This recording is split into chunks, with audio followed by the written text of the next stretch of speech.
you're here. Hello.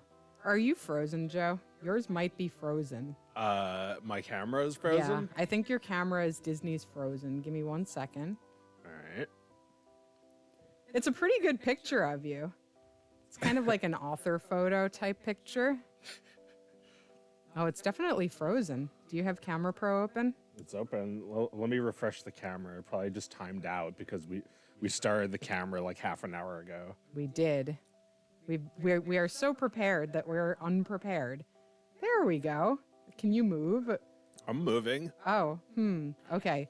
You appear to be moving slowly with some delay. How is Joe looking to the folks out there? All right, you appear to be moving to me now. Okay, good. Hello, everyone. Happy Thingus.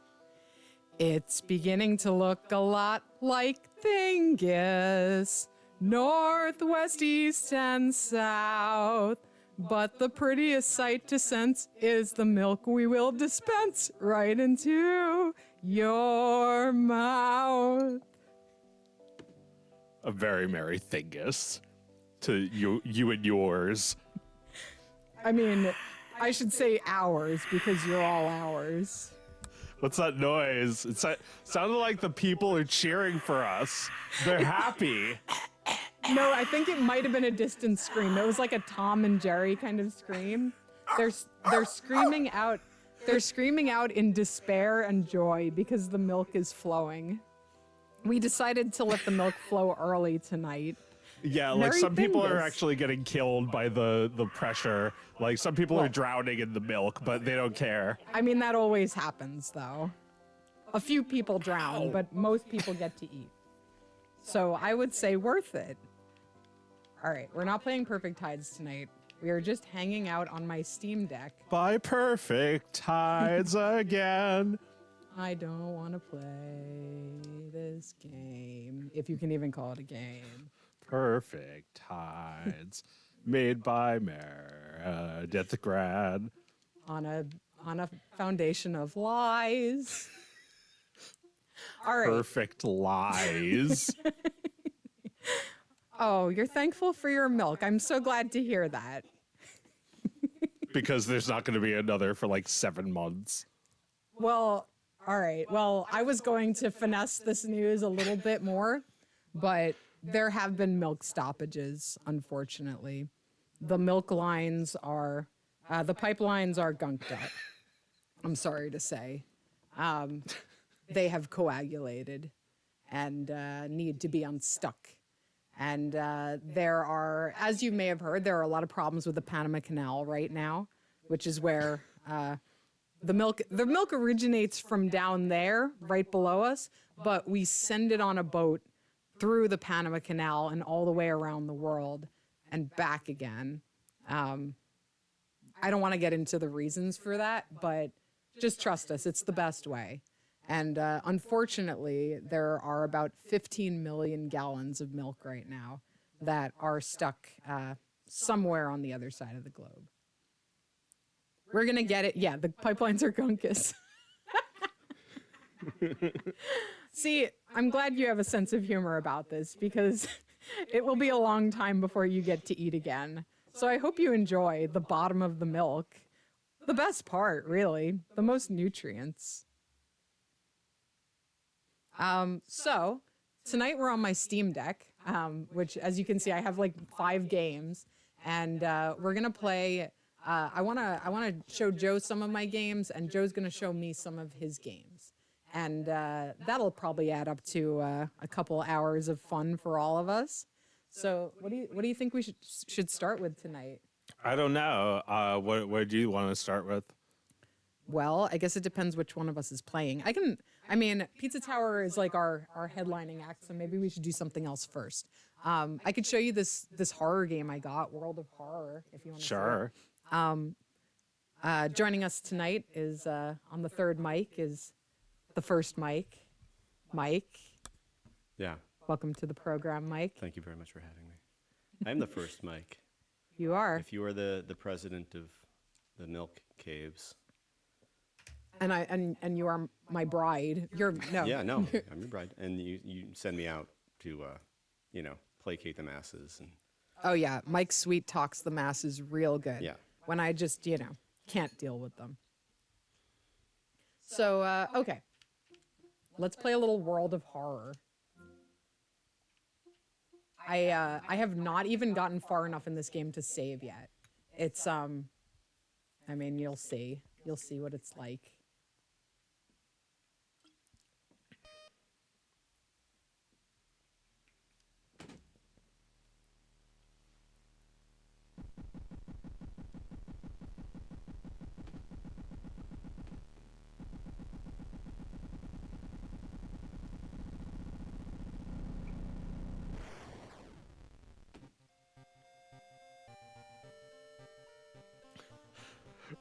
Cool. yeah, this rules. It's like fucking pristine looking, right? Yeah. This is beautiful. This is Right? art. Like it doesn't even matter if the game is playable. Like this alone would be beautiful, but there is a game here. No, this tells me that something good is about to happen. Yeah. All right. Let's do a new story. Wait, why can't I do it? There we go. No, I would like it to be 1 bit, please, which it looks like it already is. Oh, I wish I could move that mouse a little slower. That would be ideal. All right, so here's our boy. I'll do the first one so you can see like the easy story. We're him. We're a handsome teenager.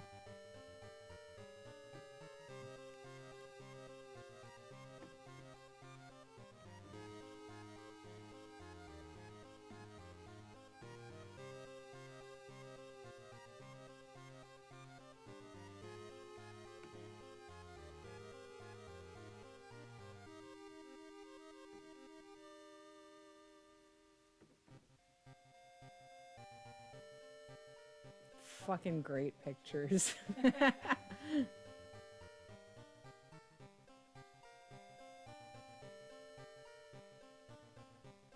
I love how the train is like a little sideways there. I really like how the graphics fade in, like every time there's like a scene change. Like, Yes. Yeah. Yeah. It's a little hard to see, but there is a little pixel trail on the mouse. See that? I just love it. So, all right. Where the story so far. Let's see. I love being nostalgic about refresh rates. Yeah, I mean, this is from an era that I never experienced personally. The 1-bit era of games, it makes me want to create things like this. Like, if you had a cool teacher in junior high in 1990, you might have played this game. Like, he would have been like, he would have brought it in, and you'd be like, no Oregon Trail today, kids. Yeah, I mean, yeah, you would have been playing like the Apple II, Yeah. the 1-bit system that was available in the school. Yeah. Didn't we have those in our school? We did. We played Oregon Trail. We played a Garfield comic strip maker. And, gosh, what else? Where in the World is Carmen Sandiego? Those were the hits. The Apple II, what's the era for that one? Is that? The era? Yeah. I don't know exactly, but the 80s. Somewhere Like, in was the it a monochrome screen? Oh, yeah. It Oh, had a okay. monochrome. Some of them, I think, were color. I can't remember. I mean, that's the one like we used a lot. Yeah. I'm older. All right, let's start the mystery. Oh my god, I wish there was an easier way to do this. I'm so bad at moving this thing around.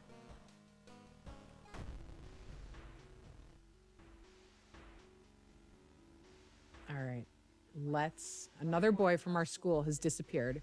Rumor has it a terrible woman has returned from the grave, a woman with the widest smile and the sharpest scissors. Let's begin the mystery. Your missing friend has left you a notebook. If the rumors are true, to stop the tall woman with scissors, you'll need to perform a ritual to force her material form to appear in our dimension.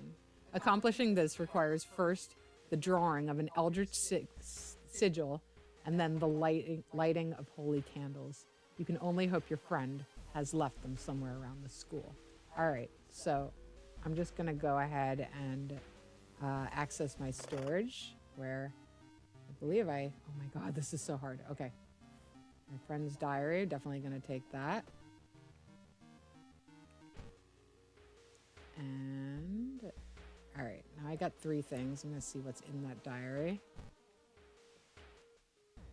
Oh my God. It's just a series of beautifully designed UI.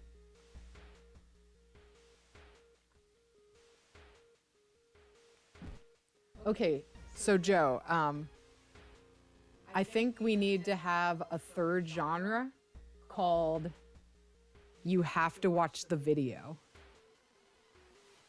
You have to watch the video? Yeah, I mean, all right. I sent you this video. I'm going to assume that you, being the cool person that you are, didn't bother looking at that shit, right? What video? Okay, yeah, exactly, right?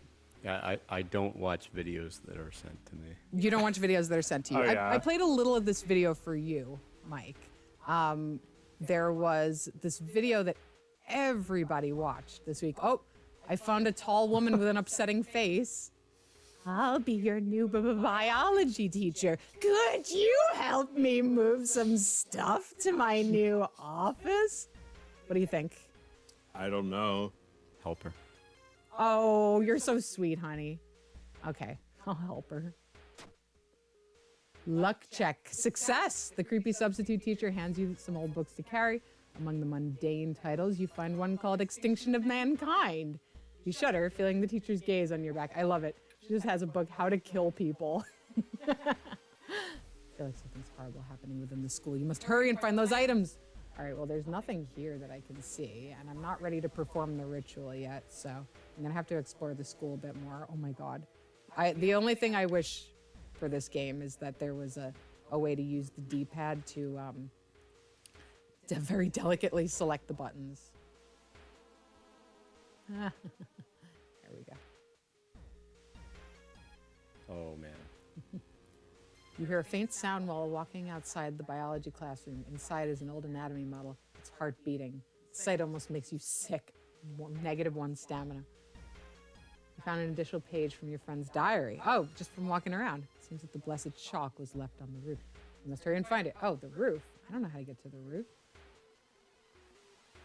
Well, I guess I can peek outside. All right, drag with the mouse button. I'm not sure I'm going to be able to do this with the controller. Let's find out. Ooh. Ah! God, I take my attention off this for 1 second. Oh my God, Jump scary. out of my chair. Scary, no thanks. Something is wrong. Yeah, no shit. No shit, guys. Instead of a clear blue sky, you see the bloated corpse of a long-forgotten deity looming over the school's roof. The barrier between worlds is coming apart. You must hurry or risk being noticed by whatever other eldritch horrors still lurk here. Should I run or try to sneak?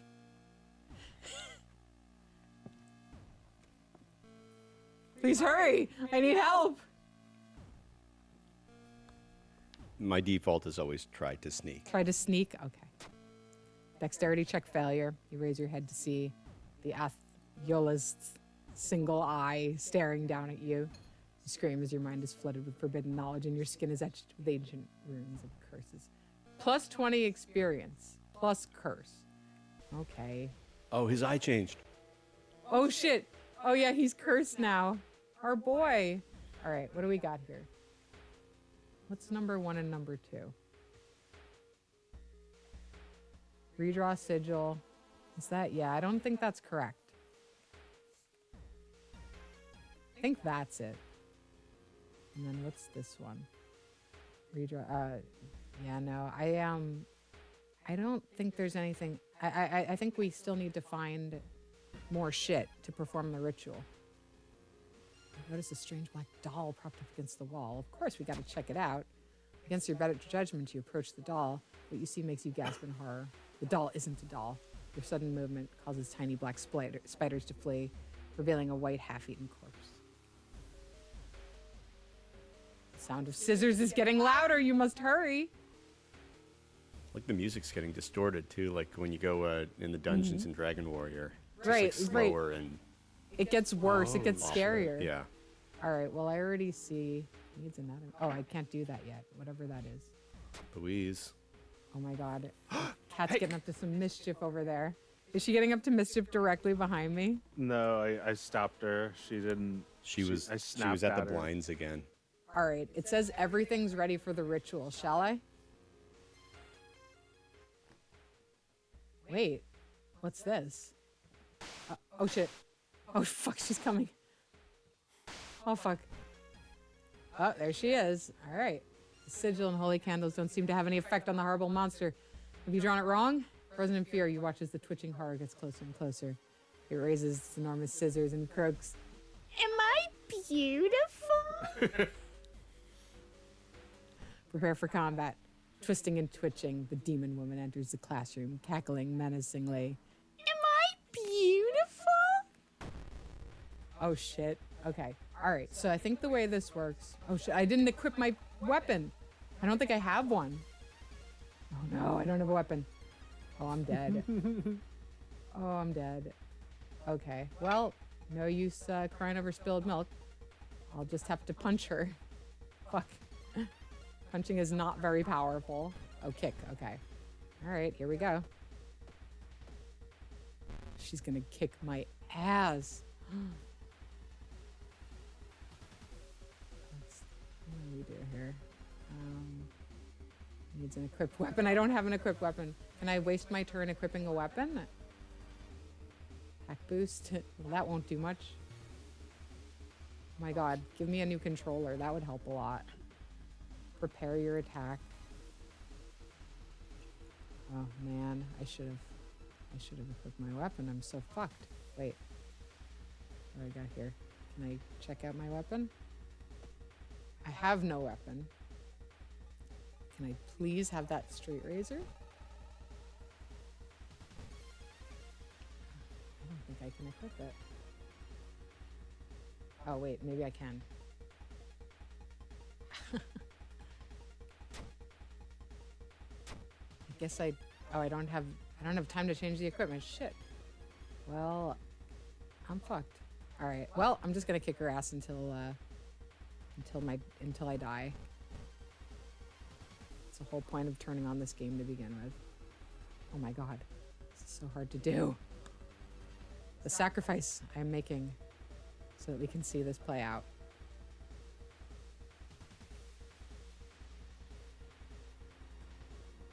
Oh, okay. I gotta launch my sequence here.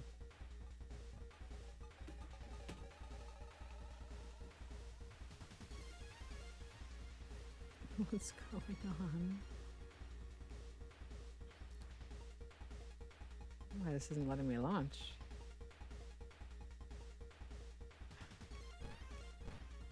Maybe now.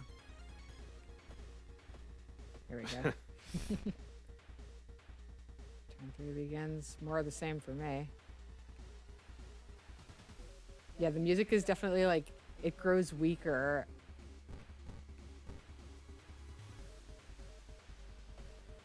There we go.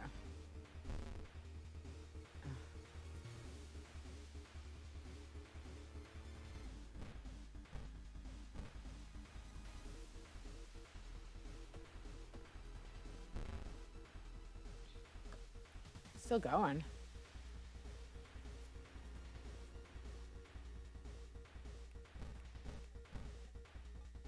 Yeah, this is cool how like it really feels like an old game, but like it's like they kept the things that were just that like you wouldn't do now, but like they still enhance the experience in a way. Right. Like having one color.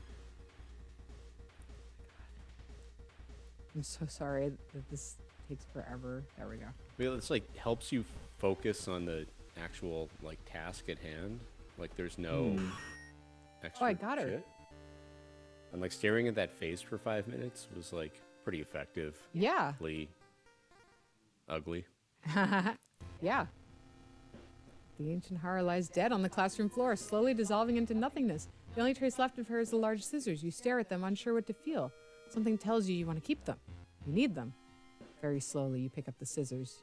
And your mouth widens in a smile. Spine-chilling story of school scissors, ending B. Am I crazy? Like, is his curse kind of growing? Like, there's more lines on his face now. I think, he beat her, but he will not survive. I got her. Well, that's about all I'll play, because my thumbs are going to get destroyed trying to mouse around like that. But, yeah, I just wanted to show you guys that.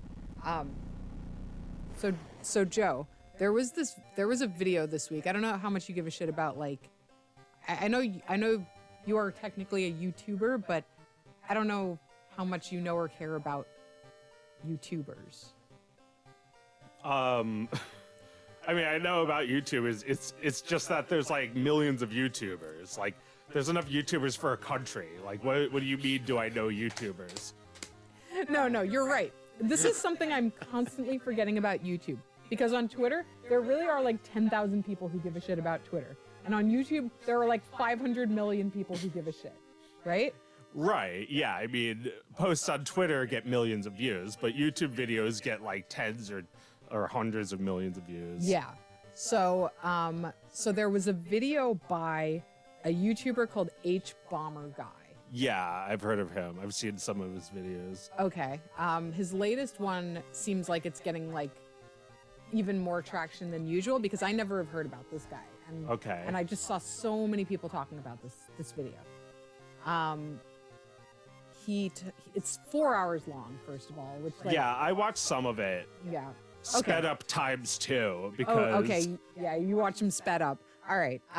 So, yeah, I don't really have the YouTuber language. Like, I've watched like ContraPoints, which is like the style is the same, where it's like this is the part I'm saying, don't do that. And like it's sort of cut with like that the thing you didn't expect me to say, but like, here it is.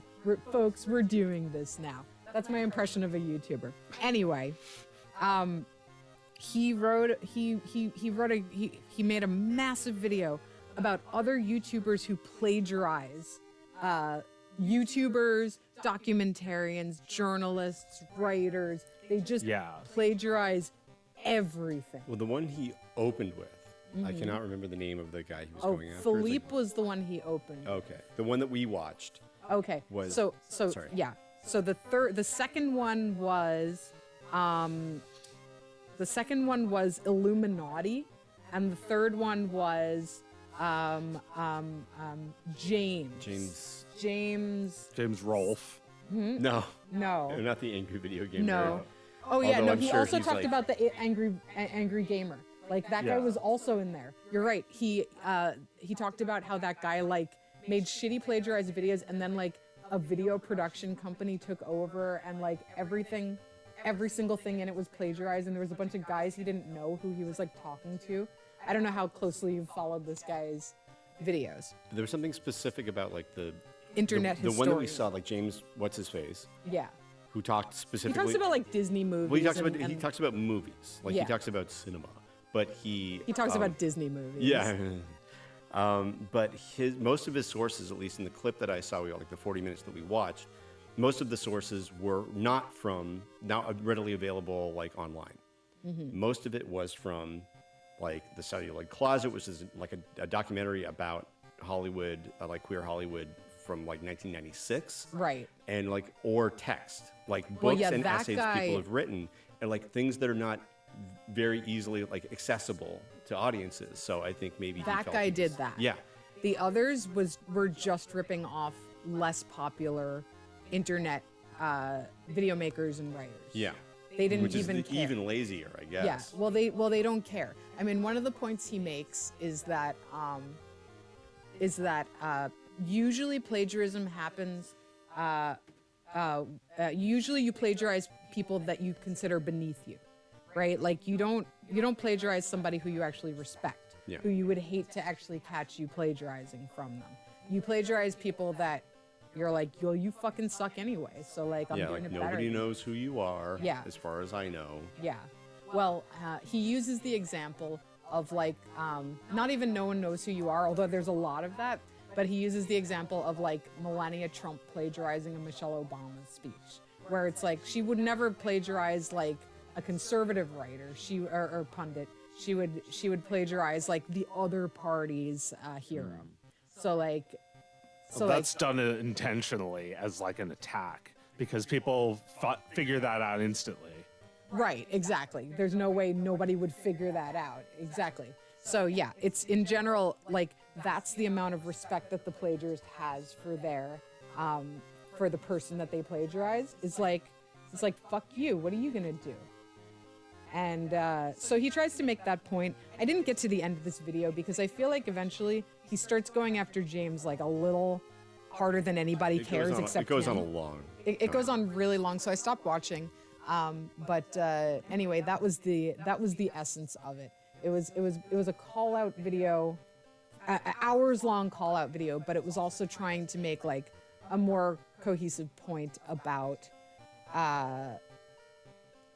how many people with enormous audiences are doing something like this.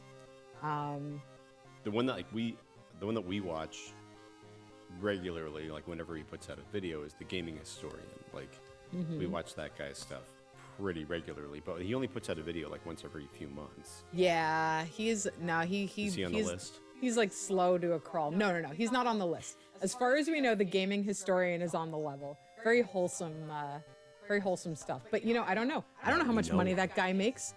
It all seems very wholesome, doesn't it? Yep. It could all just be completely plagiarized. Sorry, Maybe if we had watched gaming another historian, hour. like, we're not coming after you. No, absolutely. He's canceled. That's Oh, what I heard. no. We're canceling him. That didn't take long at all. I just said one thing.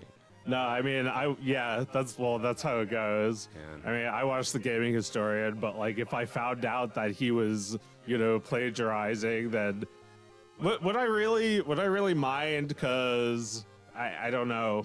It's not part of me, the viewer. It doesn't really affect me, the viewer, that much.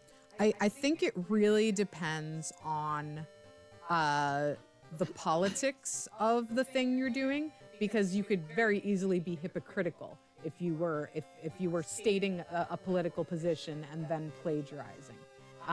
But the gaming historian, well, look, I'm not going to say the gaming historian is apolitical. He's very pro Nintendo.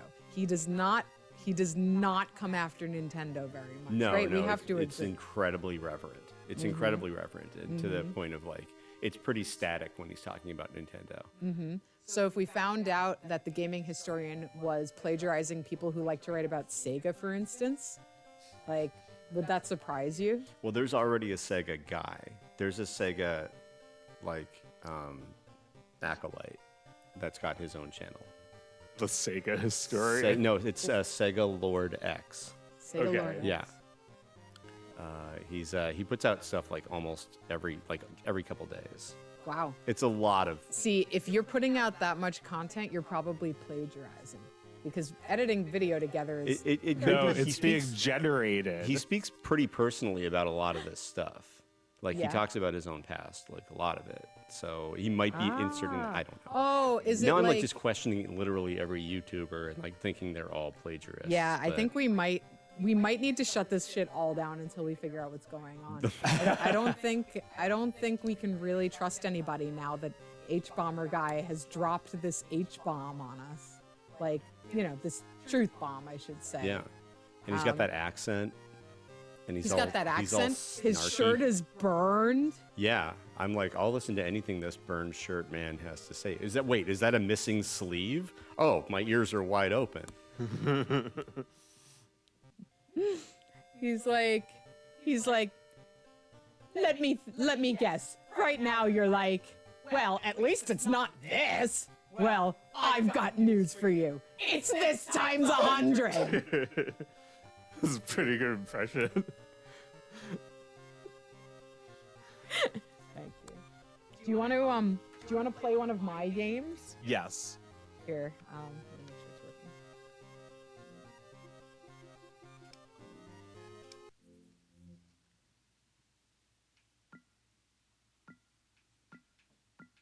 Help. There we go. All right. Most of these games are unfortunately pretty wordy. So if it's action you crave, you probably won't find much with me. Well, you've been telling me to play this. Yeah, why don't you play some Slay the Princess?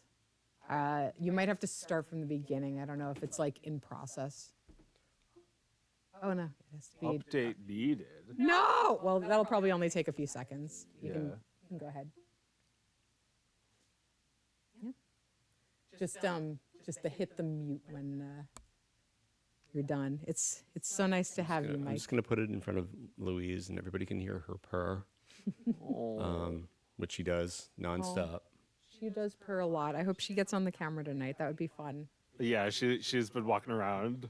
Yeah, the back of a couch is like a great area for a cat. It's like a tree limb. I think to just kind of be up above everything. I think that's what they make the back of a couch for. Is That's what for little kitty paws. our last cat used to do. That she'd walk up behind you when you're on the couch, and she would sniff your hair. And then Louise just kicked that up a notch. Yeah, she's a real freak. She likes to sniff you. Here's a cute little kitty cat thing. We've been doing some renovations on our dining room, a little bit of sprucing up the room before Hanukkah, and so we've been leaving dust on the floor, and I just saw Mike and I saw these tiny little kitten footprints in the dust yesterday, just smaller than you think they're going to be. The paw is pretty fluffy, and then the tiny little creature within is even smaller inside that paw, and she was just stamped all over our floor. It was so adorable. It's nice to have a kitten, everyone. We love our little kitten. Do you want to angle that camera Oh yeah, at her? yeah. I'll point my. Or you can point my camera, maybe. I'm gonna make everything fall. Is this updating? It says update paused. What? Oh, resume that update. But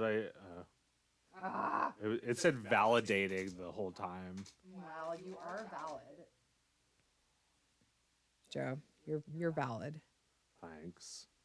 The back of the couch is also great for tiny dogs. I wish that was the case. Oh, Heidi's never been into the back, but she's no. not a tiny dog. She's not, well, Heidi the tiniest dog I've ever had. Heidi is a small in a pet shop. It's true. If you buy clothes for your dog, She's a small. that's no, I'm sorry. She's a medium, because there have to be so many smalls. There's small, extra small, extra. Right. Because they just keep making them smaller. That's a fun joke from the 90s, right? A Chihuahua getting smaller. With the same Chihuahua. Well, you just see somebody walking with an even smaller Right, Chihuahua. there'll be pulling a the shot of leash somebody tighter. walking, somebody just moves to Hollywood, and somebody's walking a Chihuahua, and they're like, what? And then they look off, and the camera whip pans over, and there's an even smaller Chihuahua at the end of the leash. Yeah, it's smaller and it's pulling even more. Yeah. Somebody's walking and the feet are so tiny you can't see them at all. Is it This just not isn't working? I think maybe my hard drive is full from all these games. I need an SD card. No, it did this before. Yeah, it keeps doing this. Yeah. Can we just play without updating? Is that no longer possible? Yeah.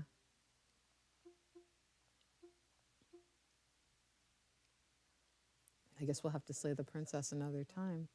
Or I'll have to delete a game. This is what blowing in your cartridge and putting it back in now. Is now, Is now. yes, I know. Here. Oh man. What gets the axe? Well, obviously my game gets the axe. I can get that back, no problem. How do I get rid of it? How do I delete it? Help! I'm trying to get rid of it. Whoever has deleted Perfect Tides from their Steam, please help Meredith. Yeah. Yeah, it's time for you to reveal. It's time. We need help. It's okay. You can admit it. We actually need you to admit it right now. Yeah, no, I won't It's be important. mad. No. Just specifically Perfect Tides. Oh my God, please. Yeah, well, yeah, because it's, there's a set of steps. Find, locate the file, which you no longer want to exist on your computer. Uninstall. Woohoo! No, that's it. All right. I guess it's fucking gone. All right. Let's see if that gives us enough. Oh, please. Oh, please. Right-click manage. Thank you. Thank you, Gabby, for being honest. I'm not mad. You don't look mad. No. No, you look happy. I'm actually happy. Okay, I will admit, you can see, I haven't played Slay the Princess since I beat it the first time. And it's because I just loved my version. It's a visual novel. It's like a choices matter type game, and I just loved the way my game went. It's still not working, is it? Is there? I mean, you think it's a space? I mean, obviously a space issue, but like. Yeah. See if I can kill station to station too. What is this taking up?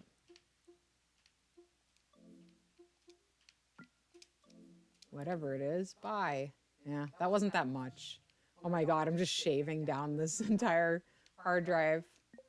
Please work.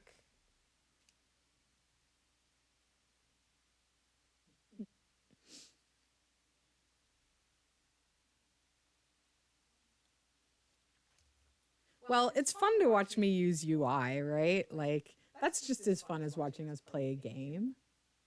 You know, this dead air sometimes is just as valuable as when things are happening. It's alive air.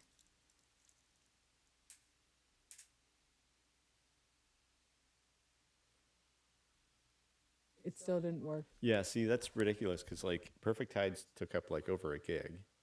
Yeah. And then the other one was like, and this is because I got goddamn Cuphead. 200. It's a zero-sum game in this game world, you know? It's because I got fucking Cuphead. Like 3 gigabytes. We're going to play this, delete it, and then we're going to play Slay the Princess. That seems reasonable, right? It is your stream. Yeah, but that doesn't help determine whether it's reasonable or not. I could delete Disco Elysium, but it'll take forever to get it back. UI is kind of like video games. It's true.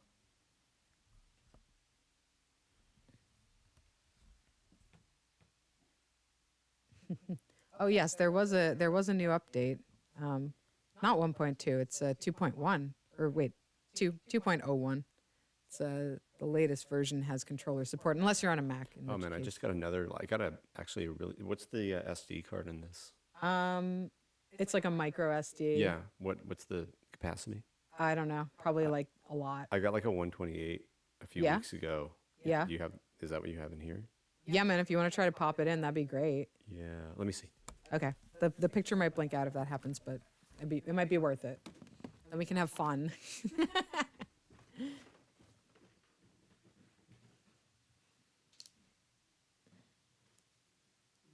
Oh yeah. Yeah, I've been testing station to station because we're going to have a demo pretty soon. I don't know when the demo is going to be online. I am taking it to MagFest, and I'm going to let people demo it there for the first time. I mean, not the first time. Some people have play tested it, but I'm going to let people play a public demo very, very soon. It's almost ready. And all right, Mike has a hard drive, so we might still be able to fix things. Yeah, MagFest demo. Actually, yeah, that's coming up pretty fucking soon. That's exciting. I gotta get that demo finished. Mike might. Oh, you just bought it. It's brand new. Oh. We'll see. We'll just see. Maybe I'll have actual capacity on my hard drive instead of playing a Steam Deck like an old lady. I must be the oldest person who owns a Steam Deck. Yeah. Still feeling that birthday, huh? Oh, I'm still feeling that birthday. Yeah, like imagine if an old person said the word Steam Deck to you. It would be scary. Your teeth rattled. Is this down here? Hope so. I don't know. Looks like it. Yep. Wait. Click. Click. All right, it clicked. All right, let's see if we can't see. Do I have to move it to the hard drive? All right. Let's just see. Let's just see if I have more space. How can I know?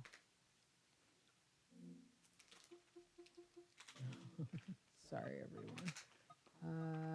Storage, downloads.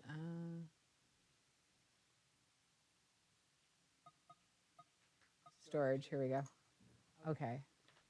Internal drive, 7 gigs free. And then the new one's got 119. Okay. Oh, yeah, this needs 10 gigs. All right, so can I move this? All right. Can I move this to the other? We'll just fucking see what happens. I'll try it one more time this way. And then if that doesn't work, I will uninstall it and download it again on another hard drive. Orf.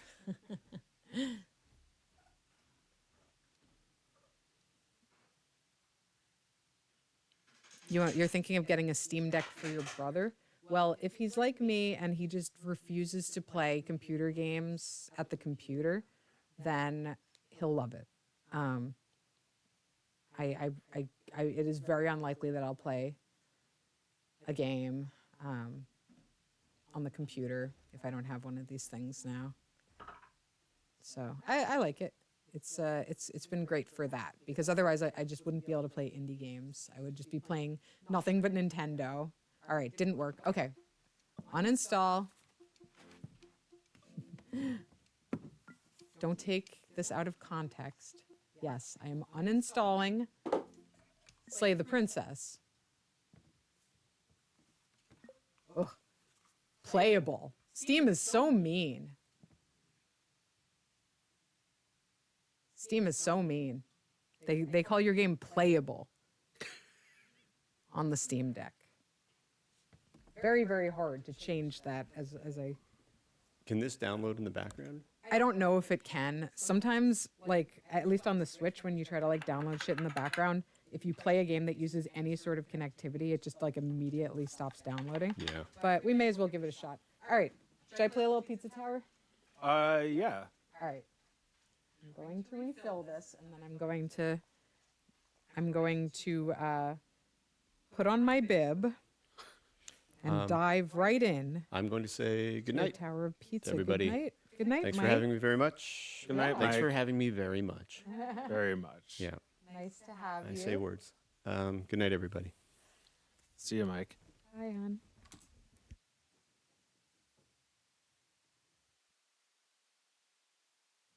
The chat says bye, Mike. All right. A veritable tower of pizza. Yeah. Is there anything you want to say to preempt my playthrough? I'm going to play the entire game of Pizza Tower. Yes. First of all, this game is not available DRM free. Oh, that's too bad. It is that was my first.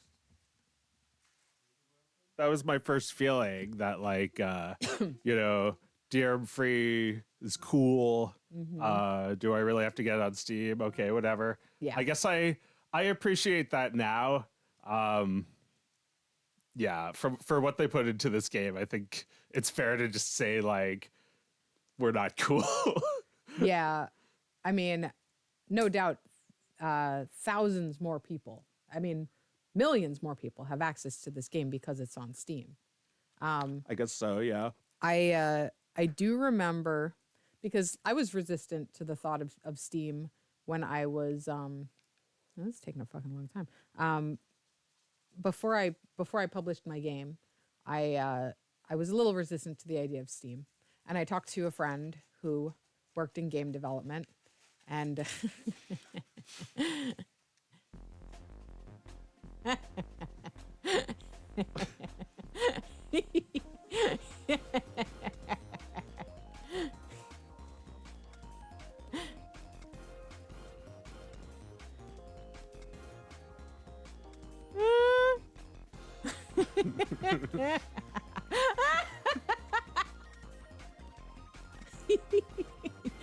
oh man, fun.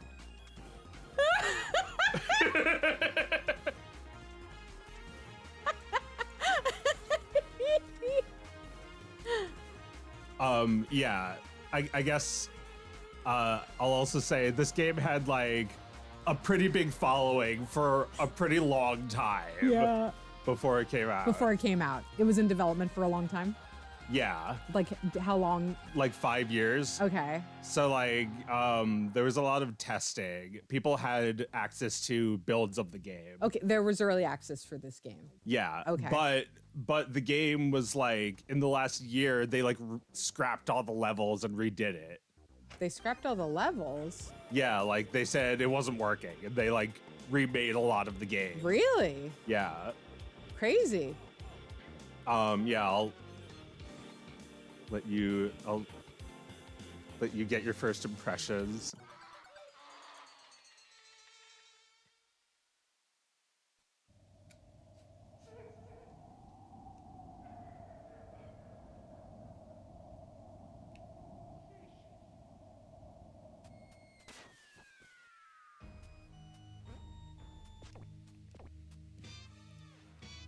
Those are just poses? Yeah.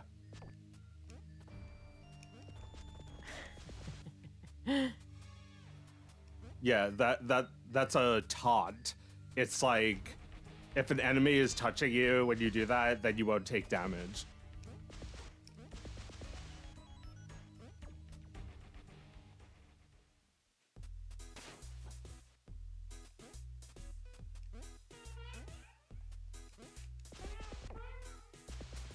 Oh, I see its information.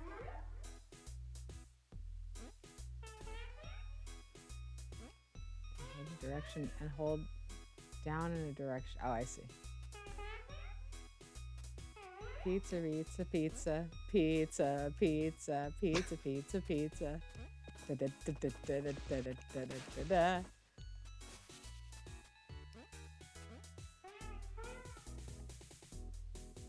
Oh man, it's so fun. Just some shit that you've like never felt before when you're playing a game, you know? Where it's just like different vibe, completely different vibe than anything. What did she suggest?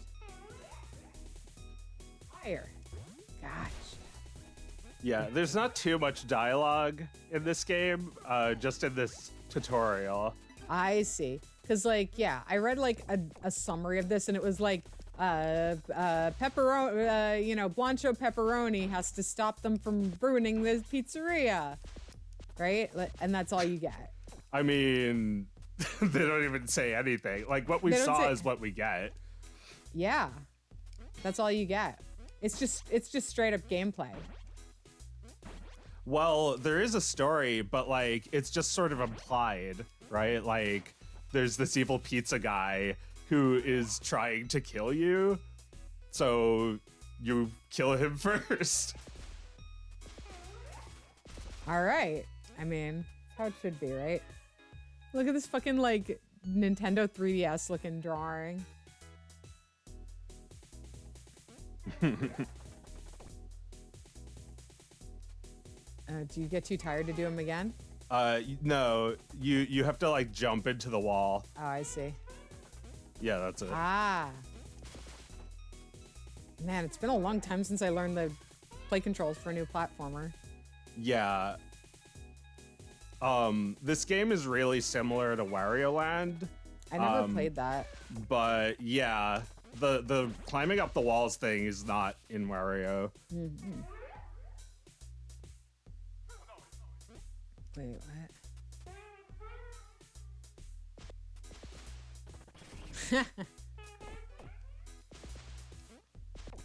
How do people settle? Like, yeah, you have to, Like I feel like my games don't have pure gameplay very often, and as such, there's less that I need to test. I need to make sure that the story is playing in the correct order and there are no visual glitches, but the gameplay and UI that I need to perfect are so small compared to how much is needed here. Yeah. Like You mean like just like being able to do those jumps and climb the walls and stuff? yeah, like you're like giving people a new set of powers, you know? Yeah, there's a lot of just like fun controls in this game. That your guy seems to be capable of a lot more than even what they tell you. Mm.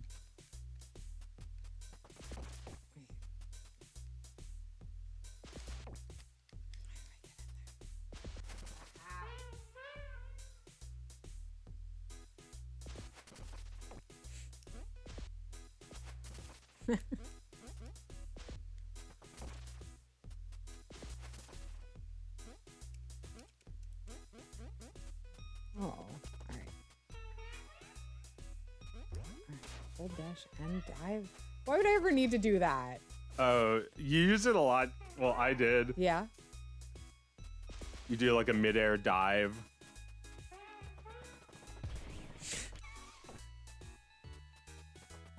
I thought this game reminded me more of Mario 64 than Wario, but it's 2D. Yeah.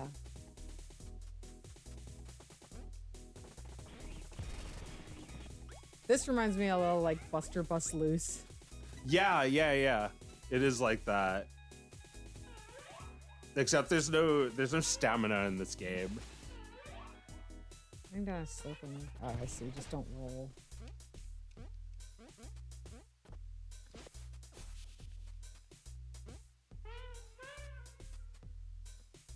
But I must say, it feels great with the controller. Yeah. I don't care too much about learning too many more moves, I must say. Oh, okay.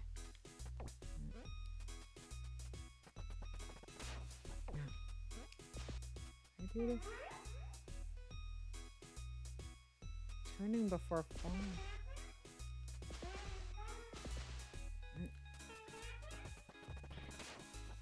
So let's see. What should we talk about? I can do that. Well. Oh, I got it. So this is not a Nintendo fan game, but it is very similar to a Nintendo game. So if they had used Nintendo characters, then it would have been a fan game, basically. Mm-hmm. Yeah.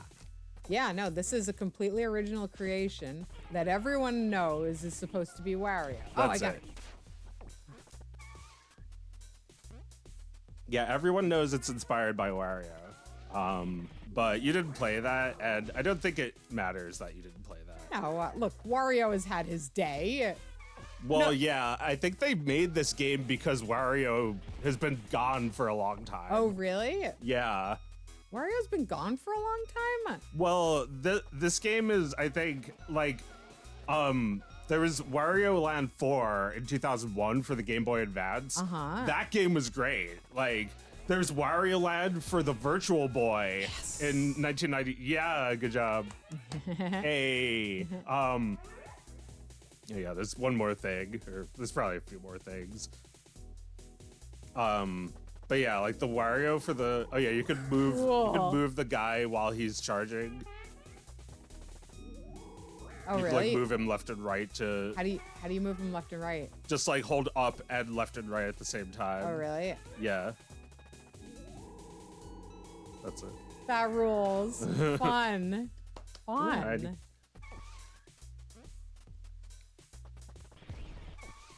So there's gonna be some baddies, right? Oh, I've got food following me. Oh yeah, you rescued the food. You have to use that thing you just did again to get up there. Oh, well, that works. Yeah, like there's like a few ways to do. There's a thing you skipped before because you just like did it a different way. Oh, really? Like a long jump. Oh man, I have limited. Oh yeah, this teaches you how to kill. Oh. I got him. Oh yeah, you have to hit the target with that guy. Oh, I see. So you can carry him. Ah, I see. Oh, oopsie. Yeah, it's like really easy to ignore the pizza, but like they don't let you play the game until you figure it out. Yeah.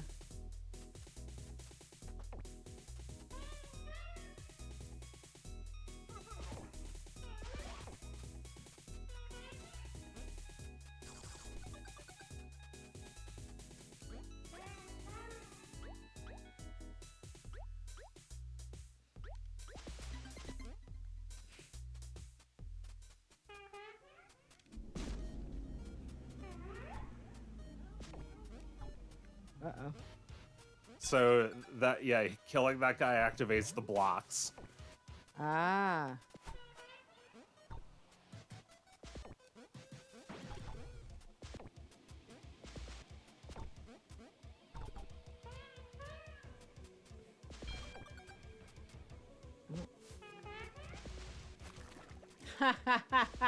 Pipes.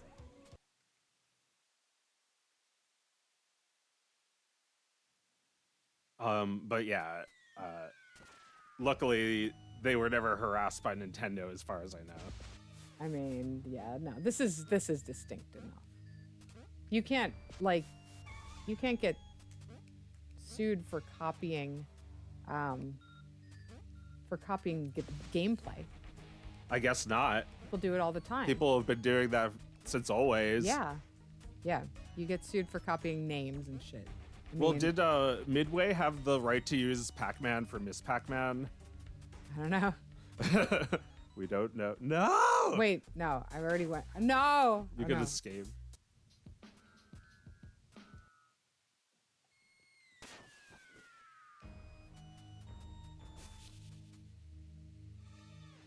Names are not copyright, they're trademarks. Yes, yes.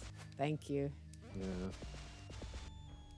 Well, yeah, like, weren't there like a million ripoffs of like Galaga and Space Invaders?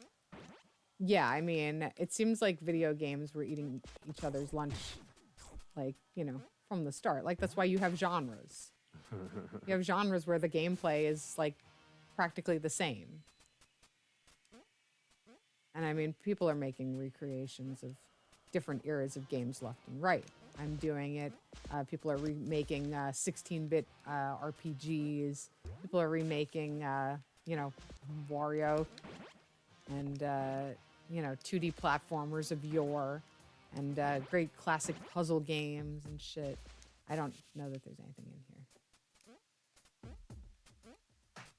So pretty soon, I will probably find this too challenging and just want to watch you play it great. I'm going to assume you're very good at this game. Yeah, I'm pretty good at it. I mean, I'm not like really good at it.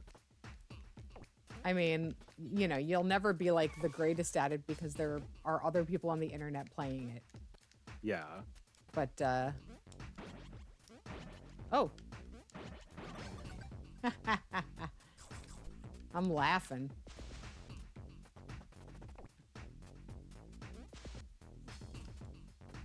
Baby, what is up?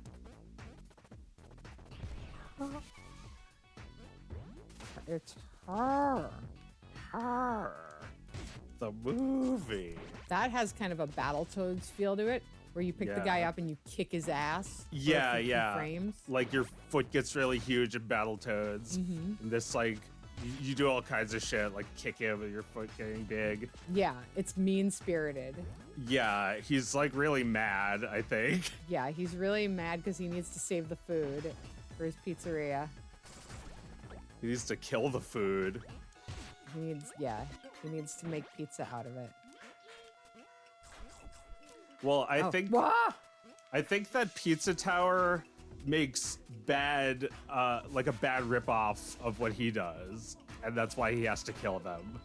Ah. Because they're gonna kill him.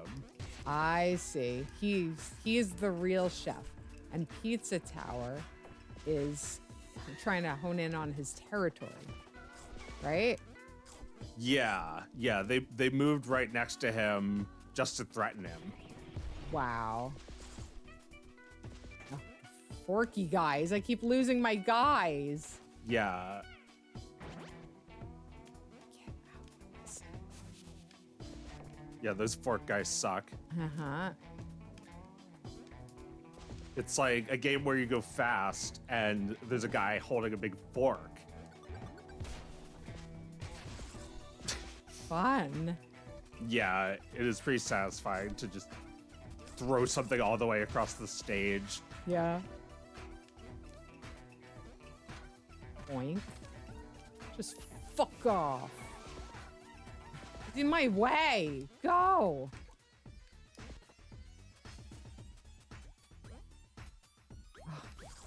I don't have Yeah, time. that's the long jump. Nice. Nice. A double long jump. Just like my hero, Mario. I mean, Yeah, except unlike Mario, he's not confident. He looks really, well, he looks really angry. He looks like he's kind of like worried. yes. Yeah, like he's not like he's easily scared. Yeah. He's flustered easily. Not like Mario at all.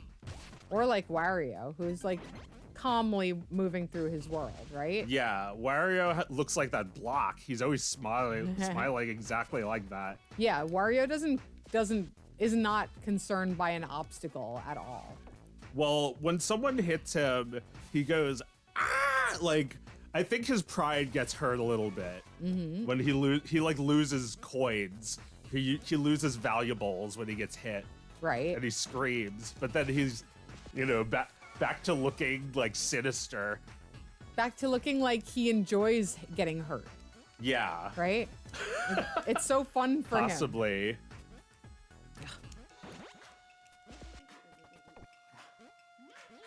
I can't move. All right, I'm almost done. Ah! I'm just forgetting all of my training immediately. I'm just like a rat in a cage right now. Prince of Persia over here. Fucking parkour. Yeah, there's a little of that, I guess. A little bit. You okay, guys? Are we cool? Are we gonna have a problem? Just my pre-threat to my son. And there's no problem, but I am wondering if we're gonna have one. What are you gonna do if there's a problem? I Oh. guess you're gonna have to arrest him. Oh yeah, no, he doesn't want there to be a problem. It's Oh, I gotta press Alt, right? How do you do Alt? Oh, there we go. Maybe this will work. Hell yeah, that was fun. That was fun. Love these hand-drawn backgrounds. Yeah, I like a lot of the art in this game. It's very crispy. Yeah, delicious, crispy art. This is a legit platformer. Yeah, it is. Yeah, so like I actually didn't expect this to be like a good game. Yeah. I knew about it for years, but like my impression of it was like it looks like a cool animation project Yes. in a game. Yeah, not the kind of thing that gets finished to everyone's satisfaction. This Yeah. is clearly very satisfying and living up to the expectations. Well, also I just like didn't know if I'd actually play it. Like I thought I'd just like watch some videos of it. Right. But I started playing it and found that it was much more fun to play it myself. Yeah. Yeah, no, this is very satisfying. It's been a while since a platformer really piqued my curiosity. Like I was almost ready to give up and now I'm having fun again. Well, that's a Wow.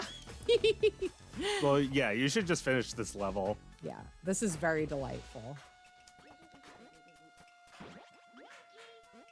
And, you know, for somebody who's very like lazy and inattentive about these things, I never forget what it is I'm supposed to be doing.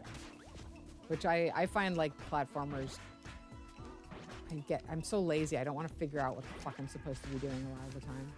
I mean, games in general, I'm incredibly lazy. Yeah. But, I don't know, games used to ask a lot more of you. And at the same time, less. Like, games would ask you to be more... games would ask you to be more patient with them, but also, they wouldn't waste your fucking time. No. No. No, of course not. I think you'll find out in a second that time is one of the central themes of this game. Really? Yeah. All right. What, is this gonna have some braid component to it? I mean, more like an Indiana Jones thing. All right.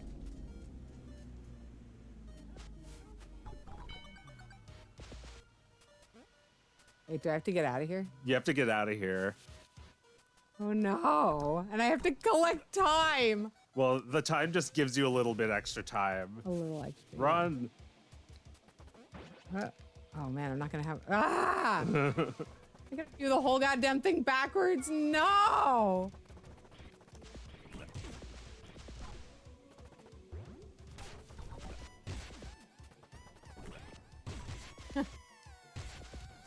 Fucking fuck. Fucking fuck. Every level is designed so that you can get the fuck out? Yeah. Holy shit.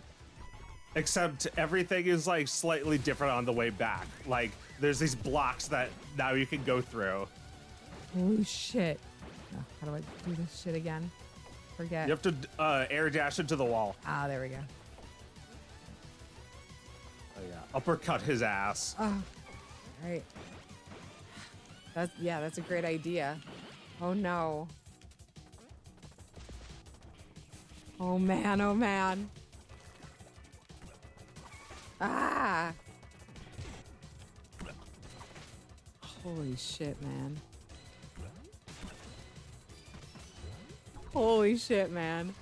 How do I get the fuck down? Oh. Very generous fast ladders. Wow. Whoa, which way was it? Oh, down here? Yeah, there's usually only one way. That's a thing I like about this game, that like I never seem to get lost somehow, even though I was just fucking around. Yeah. Yeah, it lets you know. It definitely lets you know. I love the little like pizza chefs gesturing which way to go. Yeah. Yeah, they're very helpful. This game is generous.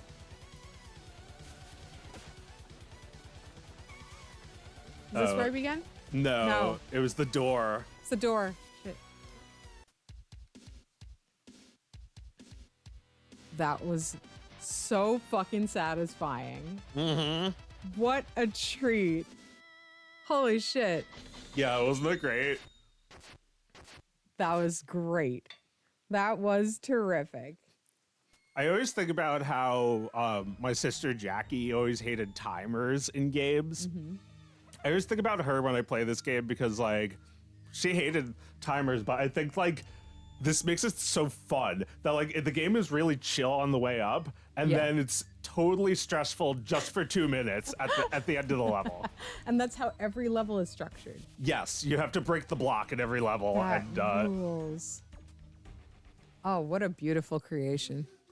Oh my god, I love this game. All right, so this game, look, this is not me talking shit about any of these games. I haven't played these games. But Pizza Tower is nominated for Best Indie Game at the Game Awards this weekend, up against nothing but multi-million-dollar studio projects. What do we think, guys? Should pizza win? Well, Pizza is probably the only one I played. Yeah. So it's the only one you can say is actually the best. But I just feel like if we're honoring the spirit of independent gaming, we should give it to Pete's. Why? Because it's the only real indie game? Yes. I guess from my perspective, it feels that way. But yeah, I haven't played those games, so... Full of shit. Full of shit. What kind of games do you normally play? It sounds like this is very different. What would you say to that, Joe? What do I normally play? Yeah.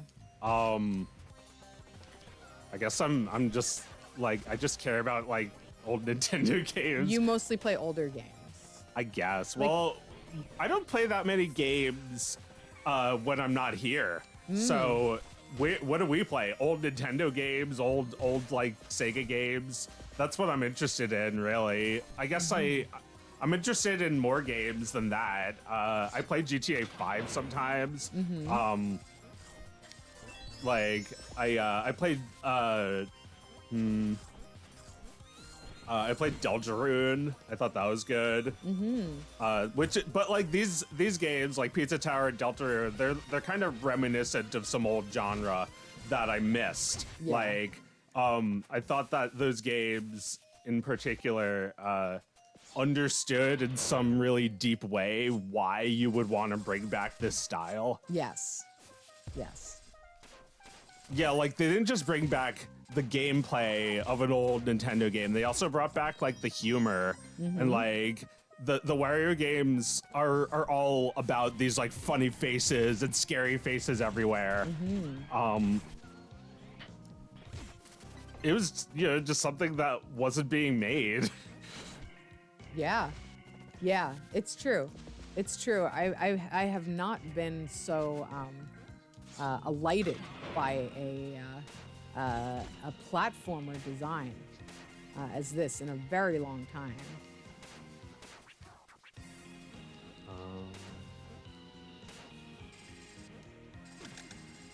I mean, just the bitmap art alone, I love.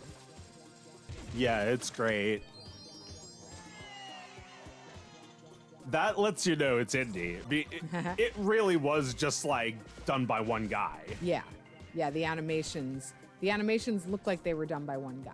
Like I feel bad to get some of these like little spinning power up topping thingies because look at their animations. They're so like detailed. Look at that mushroom. Wow, yeah. Beautiful. Beautiful Yeah, shit. dude, you want to get over here? Come here, puppy. Here she comes.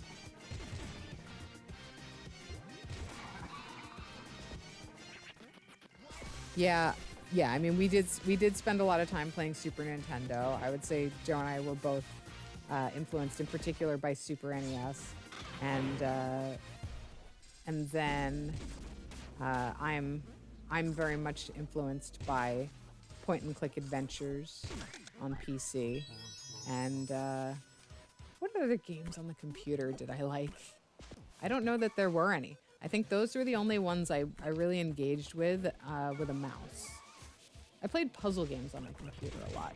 Snood was big. Oh my god, we both loved Snood. We're both crazy about Snood back in the day. And yeah, I think I shared point and click adventures more, I think, with our other brother than you, Joe. Well, yeah, I didn't play them as much, but I watched you guys play a lot of them. I remember there's like a hidden mouse in there. I remember like King's Quest 7 and King's Quest 5. Yeah. Oh my god, the music in King's Quest 7. Oh yeah, there was a Princess I Want song at the beginning. Yes, I want to go to a land beyond dreams. That's how the song went, right? And actually, it kind of looks a little like Pizza Tower, and it's kind of how I kind of use that style a little when I draw cutscenes too. Like Yeah. just like a shitty looking bitmap, you know? Like, but it's as close to like a Saturday morning cartoon as you can make it, and it's drawn in a shitty bitmap, like Yeah. low resolution. I love that. I love that CD-ROM ass look. Of, Oh, like, yeah, the bitmap art. It is like a CD-ROM. Like, it feels like an actual old game. Like, it reminded me a little of Jazz Jackrabbit, Yeah, yeah, with like very involved 2D animation. but like without the really like rendered look of Mario or Sonic. It's Yeah. like it's just flat. It's like just flat colors on everything. Yes. Yeah, I like that. I like that. A little bit of effects, you know, a little bit of shadow effects and stuff, but like Yeah. no more than is needed. Keep everything flat, keep everything just graphically beautiful, popping on the screen, Yeah. and it'll look great.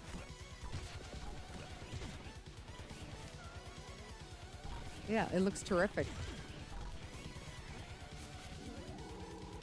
Well, a little masterpiece, this game. My goodness. How many levels are there? There's a lot. It's a long game. Yeah. Cool. Yeah, there's like a surprising number of levels. Oh. There's maybe like 20, and the worlds are like it takes like 7 to 10 minutes Uh-huh. to beat them. Wow. Okay. Yeah, that's a lot. I love that carrot, by the way. That is such a great little 90s throwback alone. Like that little cool carrot with the sunglasses and the little feet. Yeah. He kind of looks like Quark from Yeah. that game we played on Game Boy last time. Yeah, he does a little bit. Little walking around dude with an attitude. Yeah, I don't know. That's a trope, I guess, but not one that's been identified. Do you have more than 2 examples? Spot. Okay, All right. there you go. There we go. Little It's- walking around dude. Like anyone would identify it immediately as a 90s icon. Yeah. A little walking around dude who's cool. Yeah, he's got shades maybe. Yeah. He doesn't have legs or arms, just feet that kind of flap around to simulate walking.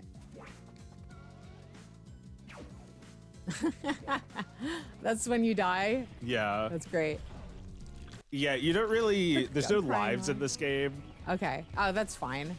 That's totally fine. Who fucking cares about lives? Yeah, like you don't even have a damage meter except when you fight a boss. Oh man, that's so great. You never have to worry about that shit. Yeah, well, these worlds are huge. If you got booted out of them, then it would take forever to get back to where you were. Like, Yeah, that's why I true. just rush through the fork guys sometimes. I don't care. Right. So yeah, the try again is that you have to try and make a jump again. Yeah. It's a wonderful platformer. There's Really fun. consequences, like you lose your like score or whatever. Oh But yeah, but I don't care about that. no, I play this game just to blow off steam.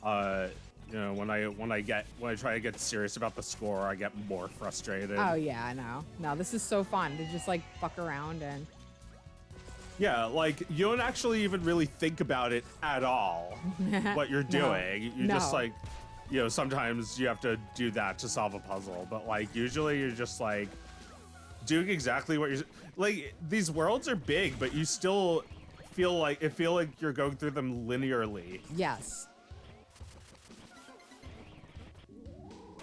Yeah, really incredible design.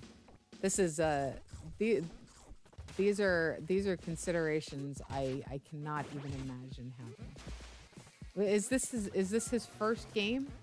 Yeah, I think so. I think the only thing he did before was a demo that was like a little hot dog guy with a gun. Okay, so he made a game and kind of like it was kind of an unfinished game.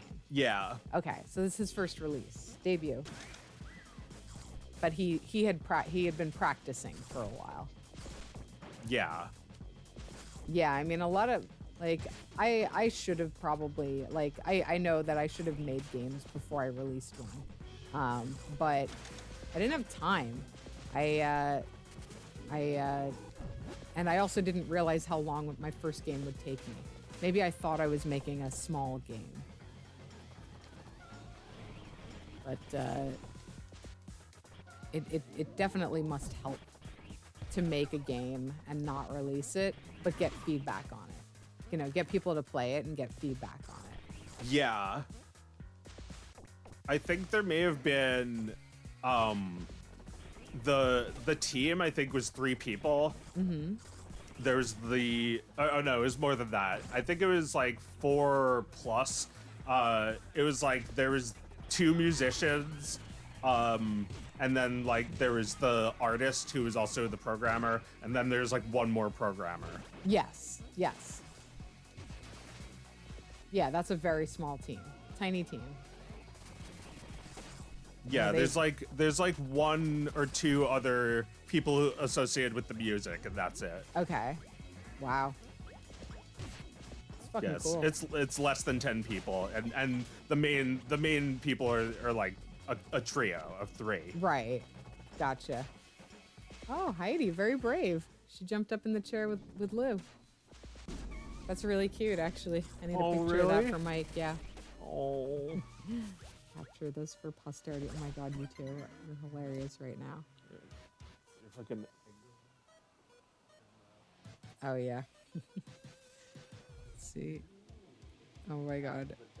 They're like facing away from each other.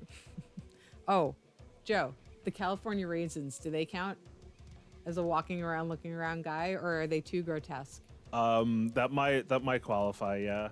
Yeah.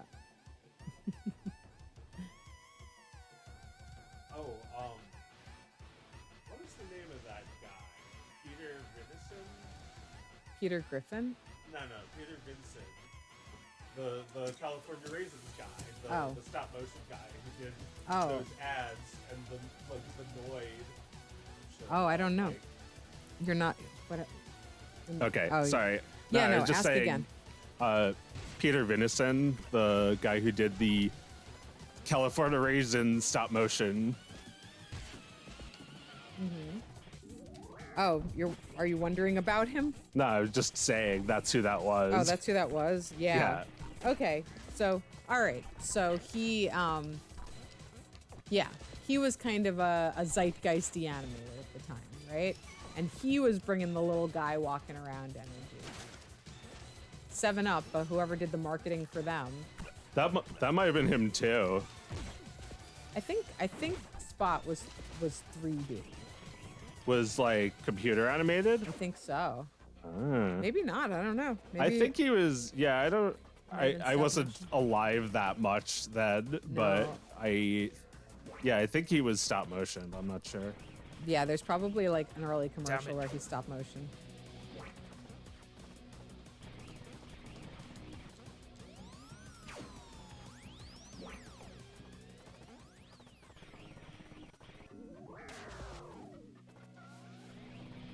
Okay, I could make it. Nice.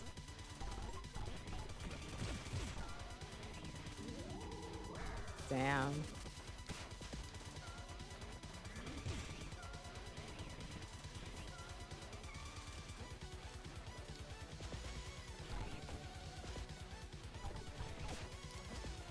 Yeah, like I don't know what you would call it, but I feel like these games that we've showed off so far, like they know how to harvest the Thingus and like put them in their games, right? Yeah.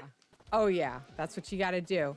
Well, yeah. I mean, I know now that like what I was putting into Perfect Tides as a genre was the Thingus of like my experience playing those King's Quest games and like the Laura Bow games.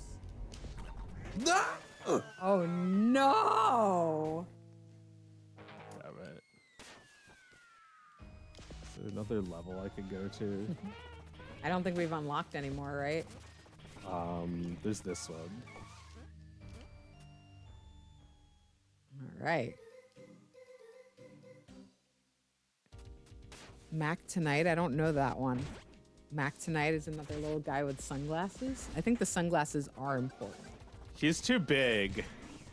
I'm talking about little guys. Yeah, they gotta be Little shorter. walking around guys, Yeah. you know. He sits there playing piano, not walking around. I'm talking about like M&Ms, you know. Yeah. I don't know. I never met the guy. They still show that commercial. I know. It's incredible that they still show that commercial. That commercial is from when we were children. 1996. Oh That's my how God. old that is. They do exist. Like, There's like, no reason to fix it or No. update it. no. Don't you dare. Don't you dare. Oh, parents would definitely complain. Oh, they know what they're doing. M&Ms, you know, despite like, if it's ethical to, you know, eat chocolate, M&Ms is like one of the most successful ad campaigns I've ever seen. Yeah. It's like they always get you with the stupid M&M characters. They always get you with those stupid M&M characters. Like, they'll make you fucking care. They'll make you care about the green M&M. Yes. You will walk into that M&M store when you go to New York City. Yeah. Yeah, and you'll see the gigantic Billy West M&M. Yeah, and all of the merchandise is shit.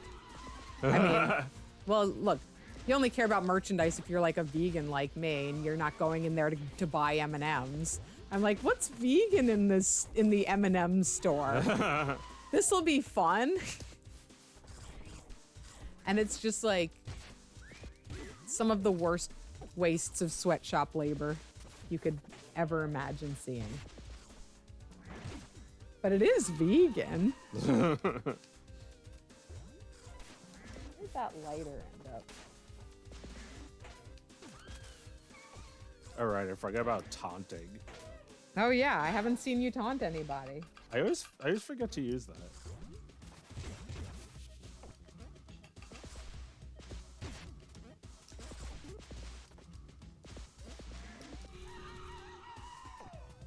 Vegan M&Ms, I wish. There's a company that makes them. Called Unreal. They taste just fine. They taste like all vegan candy versions of things. They, you know, the shell's a little too hard. The bite is a little too hard. It texturally, they don't get it right. But the flavor is great. So like, you know, the Unreal M&M is just as good as the, you know, good enough. It's good enough to be just as good as the real thing. However, they don't sell them in little bags. They sell them in a large bag. So you have to get like a bunch of loose M&Ms. Which to me seems like an inferior experience. Like if you could only buy M&Ms in a large bag, how would you feel about that? No, that's terrible. Right? Like I can't have that many M&Ms. No. That's just like a giant bag of fat that's gonna be on me one day. It's also like you stick your hand into that. Like you want to be able to stick 3 fingers in there and pull out 3 fingers worth of M&Ms. You don't want to be able to dip your entire hand in it like Amelie in the lentils at the outdoor market. Like No, and I don't ever want to stick my hand into that bag after the first time I stick it, because like I'm sticking That's my so hand funny, into Gabby a said it too. bag. yeah, you're sticking your hand into a bag. Like that's too depressing. Sticking my fingers into a bag is okay. If you stick your hand back into that bag the next day, it'll be like unsanitary. It's the shit that you already touched. So like, you know, that's why if I have to have chips, I don't buy chips because I can't eat a little bit of them. But if I have to buy chips and they have to be in my house and I have to eat them because I do, then I will try to decant them into a chip bowl so that yeah, you know, when you have a fine wine and you decant it into another bottle. No? No. Okay. Well, for the uninitiated, decanting is when you remove food from its original package and put it in another container for you to remove it from. And why do you do it? Because you have slightly more than middle class money.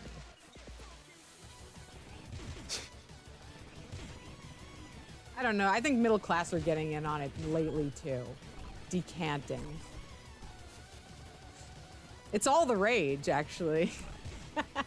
They're doing it on TikTok for sure. Yeah. This looks so great. What about the people who don't?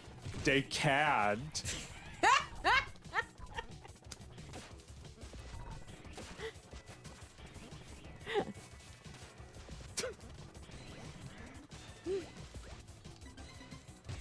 Yeah, you gotta let the chips breathe, absolutely. Chips like tortilla chips? Look, this doesn't happen very often. Usually, if we have a party where we get a bunch of chips and we have extra chips, those are going straight in the garbage. Like if they've been opened, they're going in the garbage. Okay. For one thing, children were reaching into them. But also, if they're in my house, I'm going to be sticking my hand in there and eating more than I want to, than I actually want. Yeah. So putting it in a separate bowl is like a way of pretending to yourself that you're being a good little boy or girl, and only eating a little.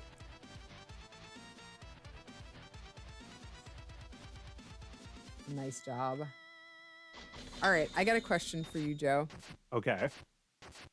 Which thing that the seven dwarfs did at the party do you think were like the least impressive to Snow White? I think it's when Doc goes, "Hello, little lady, hello, little lady, hello, little lady, hello, little lady."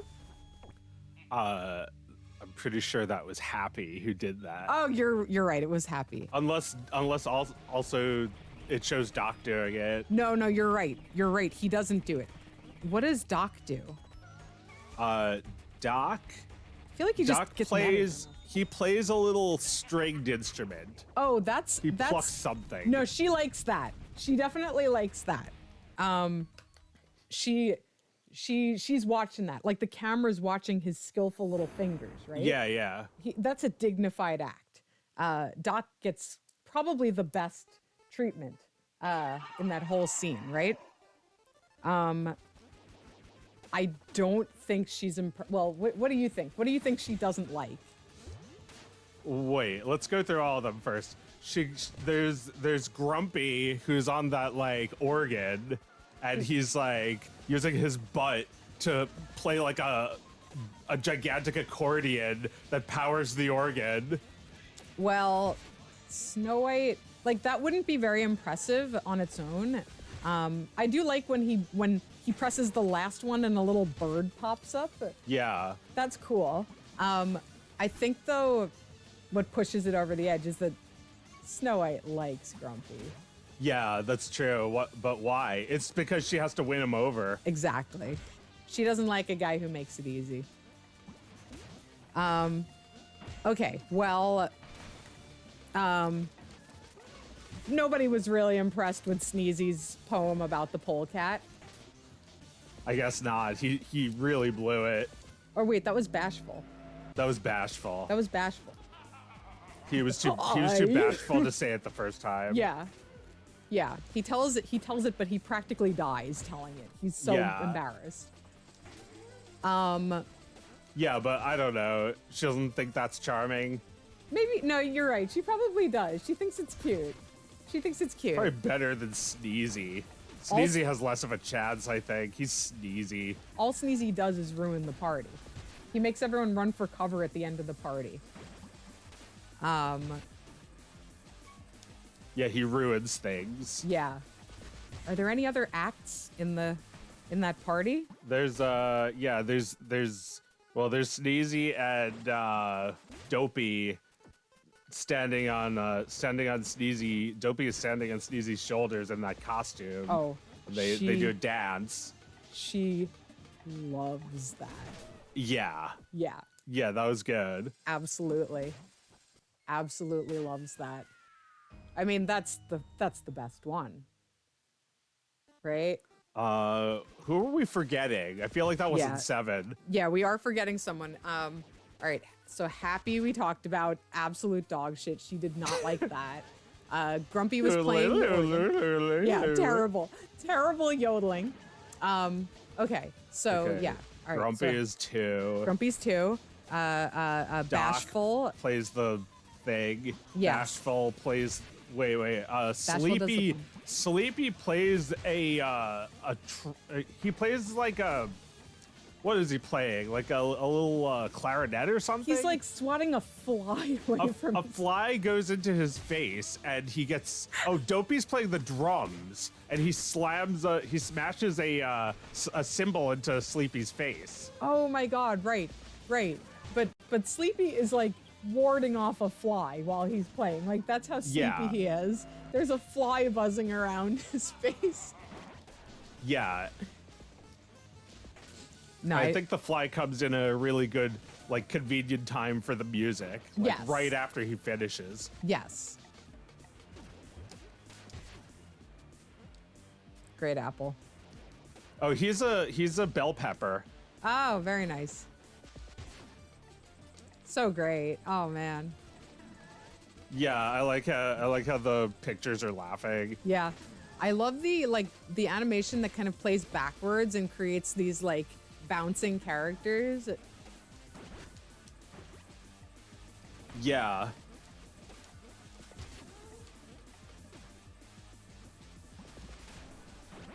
I'm fucked. Uh-oh. Shit. Anyway, yeah, I think we've been through them all. I mean, some of those are pretty terrible. Maybe the yodeling is not actually the worst one. Yeah.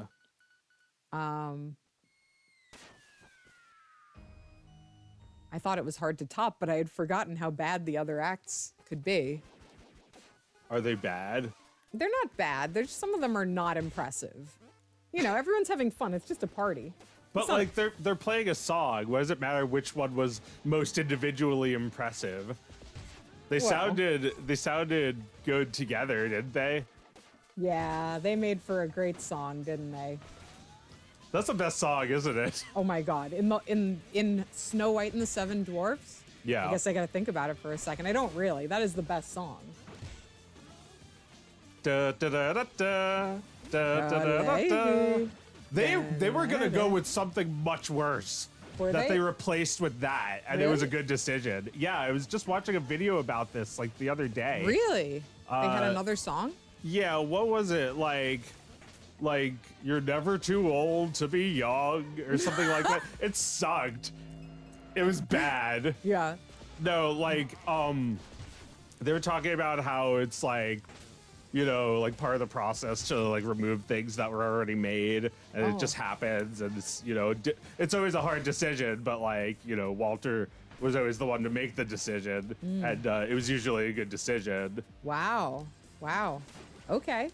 I mean, all right. yeah. So like, all right. Someday my prince will come. Total snooze, right? Well, I mean, is it is that one no, that one's not even the theme of the movie. The theme of the movie is the Prince's song. One song, I have but one song. Right. And yeah, I mean, look, a beautiful theme to have in the score. Not a very interesting song again, right? It's very memorable, but it doesn't go. Yeah. You know, digging in the mine and then transitioning into Hi Ho, very memorable. Whistle While You Work. Yeah. No. That one lasts. You know, it's always that one's a fun one to watch because it shows animals performing menial tasks in fun ways. That's always. No. It's Sorry. like it's like Animal Crossing, the scene in Snow White where she cleans up the house with the animals. Yeah. Damn it. And I don't think there's any other songs after that. She sings them a lullaby one night when they're all sleeping in the house. But I don't remember that one at all. Oh, maybe it's Someday My Prince Will Come. That might be where she sings that. Because in the beginning, she sings a song about wishing into the wishing well. Yeah. I'm wishing. That one's cute because the little pigeons are just like very, Aw. very precious looking. Yeah, they're cute. And they're like a little scared by the echo at first. Like the acting on the pigeons is very adorable. Oh my god. They went through so many different ideas, and like they had like a much cuter Snow White, but they went with the more realistic one, and you know, probably was a good decision. She's sort of like a little creepy, but Well, she's so real. She's like, I mean, I think, you know, as far as rotoscoping goes, nothing looked that good until Yeah. like before Snow White. And oh my god. it's pretty memorable. You know, no, she doesn't have a unique personality, but she's not meant to. You know, like her and the prince are just dolls in a beautiful world. Yeah. So I think the rotoscoping kind of fits that. And the dwarves are not rotoscoped at all. It's a completely different set of skills to create a character like that. Yeah. The queen looks fucking dope.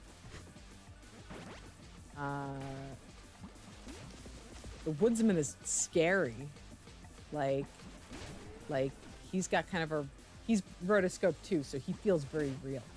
He feels like he's actually gonna fucking kill her and cut her heart out in the woods. And then when he tells her to go, she runs into the woods, and they do a little bit of like Iwerks kind of business with this, where there's like trees turning real and like grabbing her dress with their claws. Yeah. And there's actually a very adorable drawing of a log coming to life, and it briefly looks to her like a crocodile, and like the orchestra swells, dun-dun, and it like kind of lunges forward, and it's got this cute little crocodile face on a piece of wood. Yeah. You know what I'm talking about? What, in Snow White? Yeah. I don't know. Oh, just a delicious little drawing of a crocodile. I'll have to see if I can find it. I'm gonna search for Snow White crocodile. I know this won't produce anything because Google doesn't work anymore. Yeah, I was just watching a video about Snow White. So like they were saying that the look between the like oh They're so cute. oh yeah, they're supposed to be scary, aren't they? Yeah, she looks at them and she's terrified. So cute.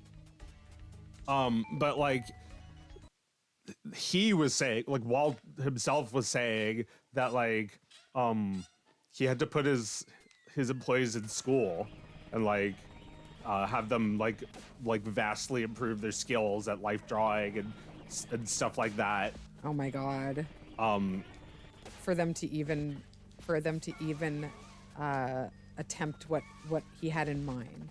Yeah, like they did some practice runs of like the witch, like, you know, the hag, and she looked like very cartoon witch, and like they had to like figure out how to draw like something more dramatic looking that goes with the style of the movie. Yeah. Very iconic witch. Yeah, she's amazing. I love the carrot roots growing through the ground. So cute. Yeah.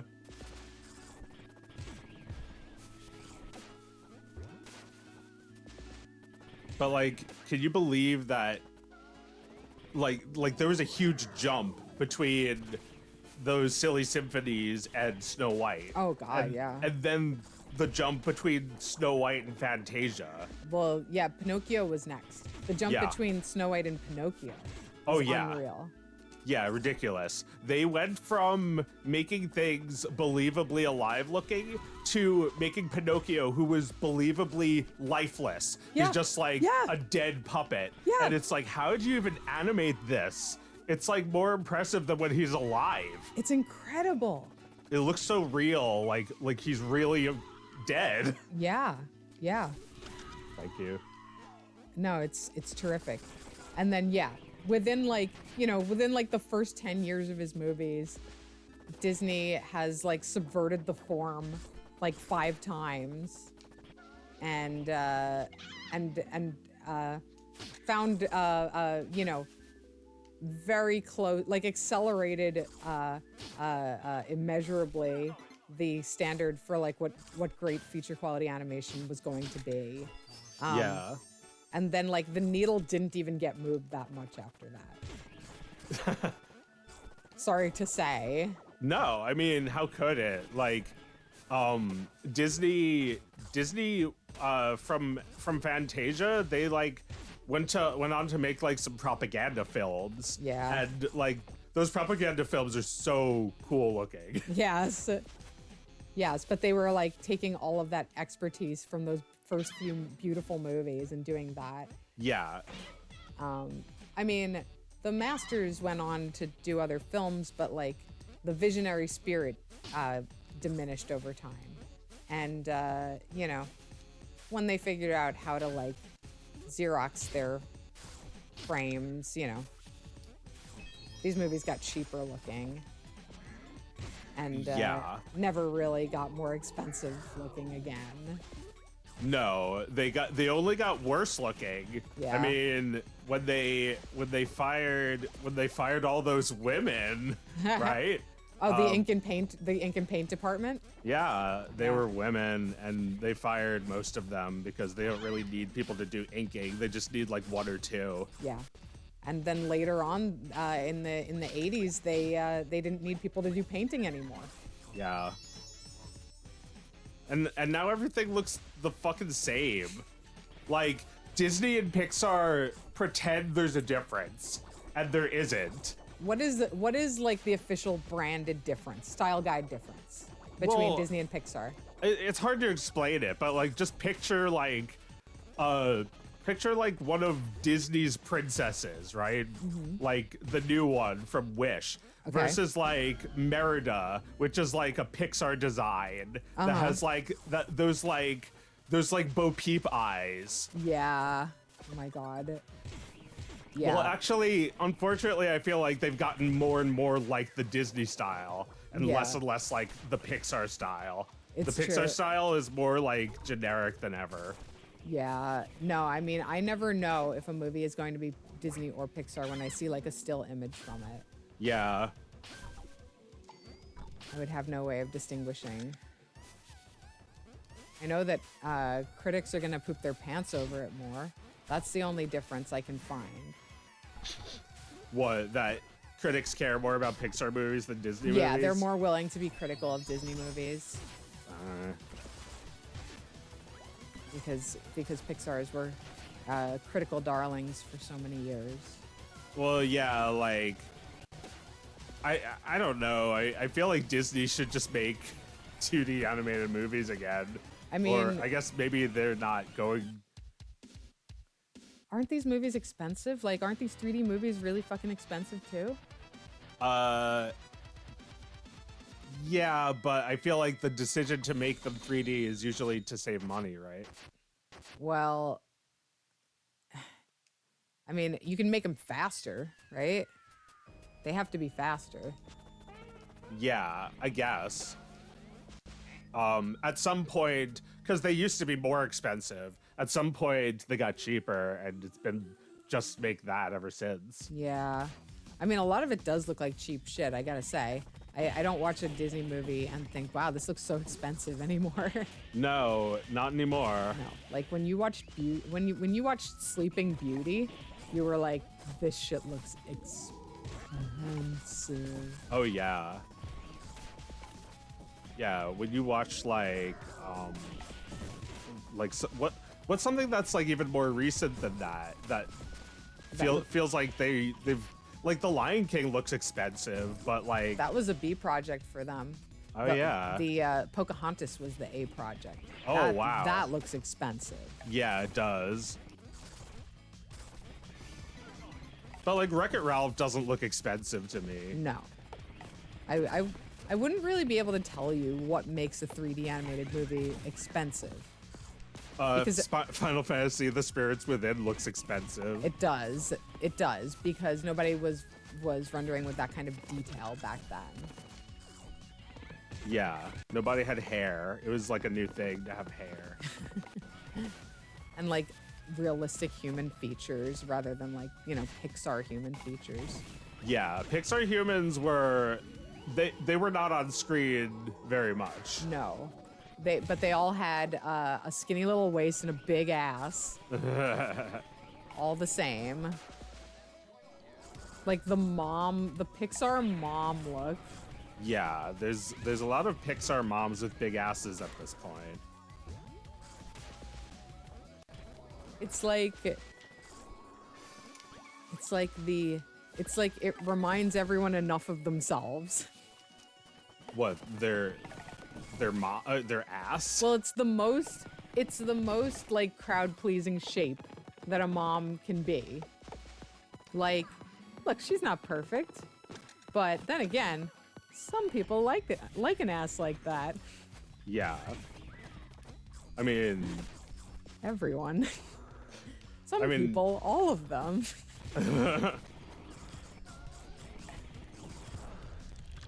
Certainly all the people making this movie. yeah, certainly Brad Bird, right? Yes, Brad Bird loves an Elastigirl ass. Of course.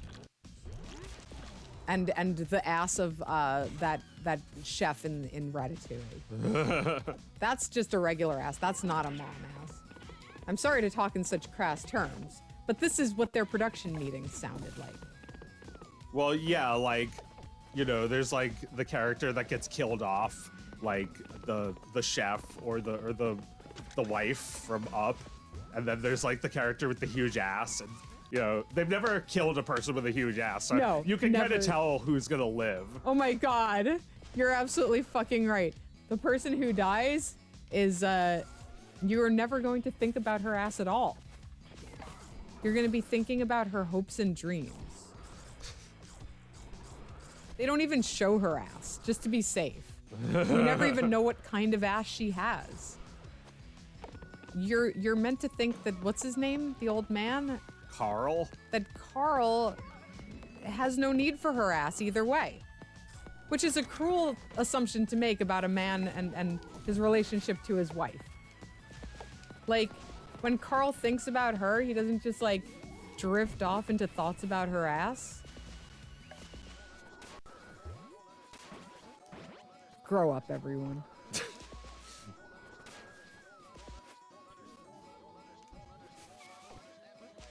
I went the wrong way. Don't you love that Mr. Show sketch Which one? where he's like, I'll go ask my manager, and he comes back and he's like, well, what did the manager say? He's like, I went the wrong way. Right, that's not even the sketch. That's just a little joke on the way to the sketch. I just totally missed the fucking key after I won this race. No! This horse is so mad. Oh, man. It's a horse. That was so funny. Yeah, this game's hilarious. This game, like, I feel like, yeah, it's shocking for some reason, but this game is really funny. It is really funny. It just like, Um, it gets your blood pumping. Yeah. Like, there's just like shit everywhere like this. Mm-hmm.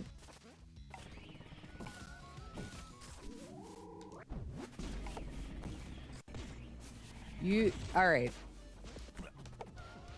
So, someone in the chat says that they'd like to think that Pixar was more stylized, while Walt Disney Productions heed towards realism. But like, what are the last couple of Walt Disney movies? They weren't made by Walt Disney, that's No. for sure. Yeah, we don't put the word Walt on it. That's very generous of you to assign that word. Yeah, Walt Disney is like such a misnomer. Huh. Just Disney. Yeah, just Disney. Wish, Frozen, Frozen 2. I mean that's there's like a, what is there, like a 10-year gap in between those two movies? I don't know. What other movies have there been? There's been like Wreck-It Ralph 2. Wreck-It Ralph. Like Wreck-It Ralph is a perfect example. Like nothing skewing towards realism there. That looks like a Pixar movie. Yeah, it's almost too much like Pixar at this point. Yeah. But with like, I don't know, like it also means that like Pixar movies have become lazier. Like everything is just like characters standing around. Yeah. Like doesn't it feel like it's just like every time you see a scene with Wreck-It Ralph, he's just like standing there like it's a commercial for insurance. Right. John C. Reilly just like putting his hand behind his head. So, what are we doing? I don't know. I thought you had a plan. What's the plan? I don't know what the plan is. Well, you tell me. What's the plan, Mr. Genius Face? Yeah, that's Sarah Silverman. Yes. That's John C. Reilly and Sarah Silverman in a Disney movie. Doing their best comedy in the sequel to a Disney movie. Do I remember Polar Express? Yes. I'm actually ready to revisit that one. Mike says it's pretty good. We all made fun of it for being mocap, but now everything is mocap. Who cares? Yeah, I mean, I wouldn't make fun of Robert Zemeckis' mocap movies. I do think they're a little creepy, but like they're not dog shit by Okay. any means. Okay. Like he did a what is it called? The movie about like American Life. No, not This Wonderful Life. The fucking Christmas Carol. That's Oh, it. Christmas- With Jim Carrey. Yeah, it's kind of creepy, but not terrible. Oh yeah, it's not bad. I've I never seen mean, do you think you can stomach creepy mocap? Because that's what the it. Oh, Polar it's all Express mocap. is. Okay. Yeah. All right. I know. I don't think I would watch that, but I don't know. I would watch it if I thought my son would enjoy it. Yeah, he might like it. It's not gonna like give him nightmares. Well, actually, I have no idea. Maybe it will. It will give him nightmares. Maybe. Well, I mean, if he doesn't like it, he'll let us know. Well, the thing with Robert Zemeckis is that, like, for a time, he sort of seemed like he believed that all film was gonna look like it was all gonna be made this way with mocap. And he made a bunch of films like that, like the Beowulf movie. Oh yeah. And it's an interesting look, but you can tell it's not really live action. No. It's not enhanced live action. No. It's animation. It requires a ton of hand done animation. Yeah. Right. So it's laborious work. Let me do this level again because I died before.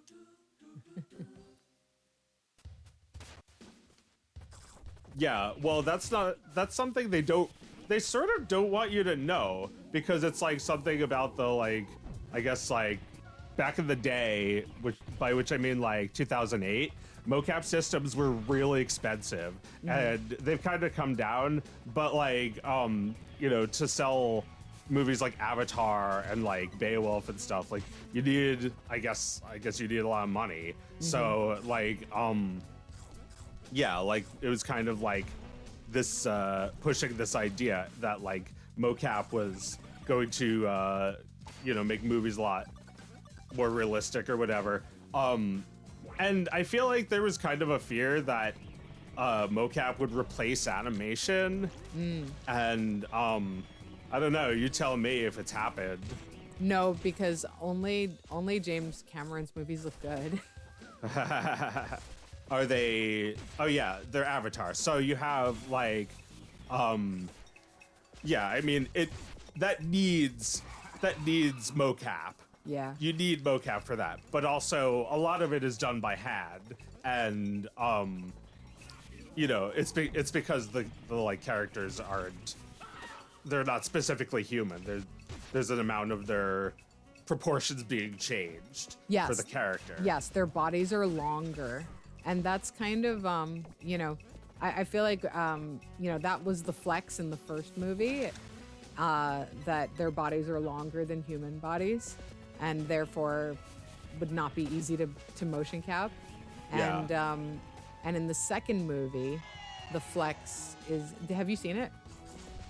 All I know is that they film underwater. Is that what you're about to say? No, that James Cameron's nothing new to filming underwater. Oh, but like, has he done mocap underwater? I don't know. That's a good question. yeah. It seems like a new thing. Yes, it does seem new. I'm impressed, even if Harry Potter might have done that before. I mean, don't know. it's incredibly impressive the way it looks, but also there is a character.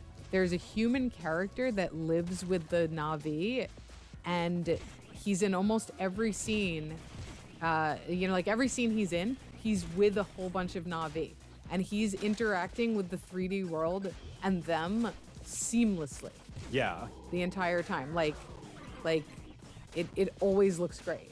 Oh my God. Computer graphics have gotten so much better since 2008 or 2009 when that movie came out. But so much of it still looks like shit. Like CG is Oh, like yeah. the worst part of like Marvel movies and stuff. Well, that's because the animation is really bad.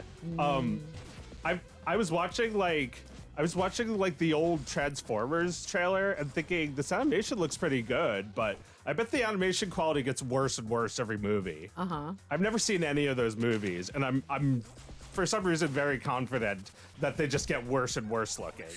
They must, right? Well, I feel like at that point you don't need to prove yourself anymore. Yeah. People are just gonna go see the movie. Yeah. And like, let me think of like an example of bad animation. Like, oh shit.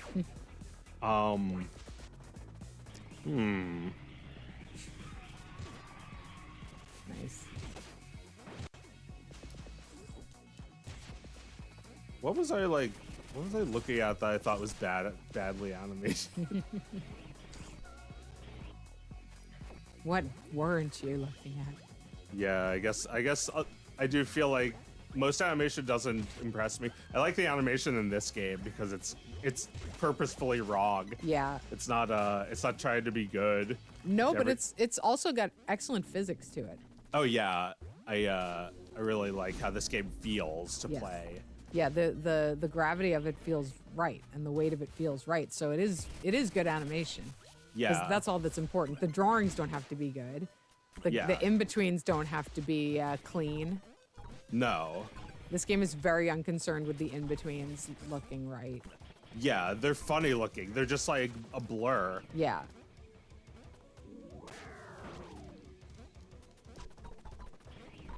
You ever see this game, Mike? It is this game, Pizza Tower. Yeah. We're having fun.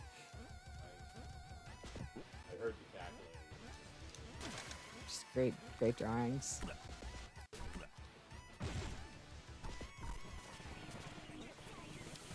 Yeah, and How often does a platformer? Never. Right? You ever see anything like this, Joe? sorry, what? Mike, what are you saying? How often does a 2D platformer? Speak at the mic. Sorry. Oh. How often does a two-dimensional platformer like this come out with this level of animation? I was wondering that when I started playing this game. I was thinking like, I never get a game like this. No. I'm curious because there's got to be like some enterprising animators out there who like want to make video games. There are a lot of animators who want to make video games, but like wanting to make a game and actually doing it are very different. Yeah. This game took 5 years to make, which is more time than your average person with a job can manage. Yeah, they did a Kickstarter for this game, which failed. Yeah. So Oh, really? They just used Patreon to fund it. Wow. This is Yeah, aren't the drawings amazing? Yes, it has an Earthworm Jim feel for sure. Yeah. Obviously. Never fucking saw a game like Earthworm Jim before, did you? Like, No. when you played it? Well, yeah, because like that was like the dreamy idea was like a Super Nintendo game or an arcade game that would give you like a perfect feeling of making an animated cartoon come to life. Yeah. Like this is Yes. some of the best I've seen. Yes, absolutely. It reminded me of Bugs Bunny Rabbit Rampage a little. Yes. Because that was like, or Tiny Toons. Yes. Because that was like a cartoon. Those like Sunsoft, Sunsoft. I can't hear you. What were you saying? I'm sorry. Why don't you get on your mic? Oh, right. Just unmute it. Oh, Heidi's in my spot. Okay, I have enough money to fight the boss. No, I was just saying like Sunsoft had the license for like most of the Looney Tunes stuff in the 90s, cool. and Konami had the license for Tiny Toons. Yes. In both cases, I was left wanting. Like when you get like a license like the Looney Tunes, you would kind of hope that the animation would be like really good, or like at least pretty good. And mean, like even the Sunsoft stuff, like Duck Dodgers. I didn't play that one. But you knew like they were putting like Yeah, I know what they looked like. But it was just like never fun or surprising. well, that was the thing with the Rabbit Rampage game. The animation did look very good, but the game was not fun to play. It was like the animation looked good, but I think it was kind of also dull. Like, Yeah. it wasn't like this. Like No, when you this is say this very full reminds of you life. of like a good cartoon. Like it's surprising in the way that a good cartoon is Yeah. surprising. Yeah. Yeah. Yeah, Bugs Bunny was not a fast-paced game. I think it might have been because the sprites were really big, and they couldn't. Yeah, they were couldn't really have too big. much It was going a little on. awkward to play that game. Yeah. But then like comparing that to Earthworm Jim when that Oh, came yeah. out, and like up till then, like you had gotten good animation in games. Like Virgin especially was making games that were like Aladdin for the Genesis, or Jungle Book, or Lion King, like stuff that had like a big license and also like really like noteworthy animation. Right? yeah. But nothing fun. no. It was just well done. Yeah. And then Earthworm Jim was kind of like, shit, I think this might be fun. Right. Although Joe played Earthworm. Didn't you play Earthworm Jim on the stream one night, Joe? And it was like really, really frustrating.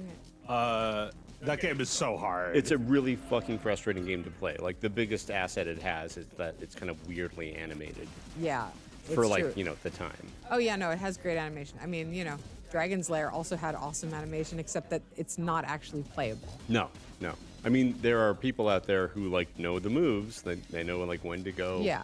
The when, dude but who the dude that's who not- works at Yeah. the dude who works at Barcade in Philly knows how to do it. Yeah, I was like, I think I lost my token. I was at Barcade. He's like, no, you didn't, and he no, I came didn't. over I and- just lost. Yeah, well, I was like, I put my token in and I just immediately died. And he's like, have you ever played before? Well, I'm like, yeah, I've played many times in my life and I've immediately died every time.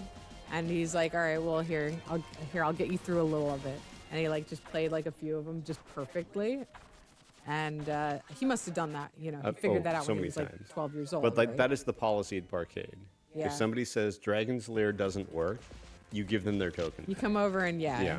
give them your token. 'Cause it's unfair. Token's worth.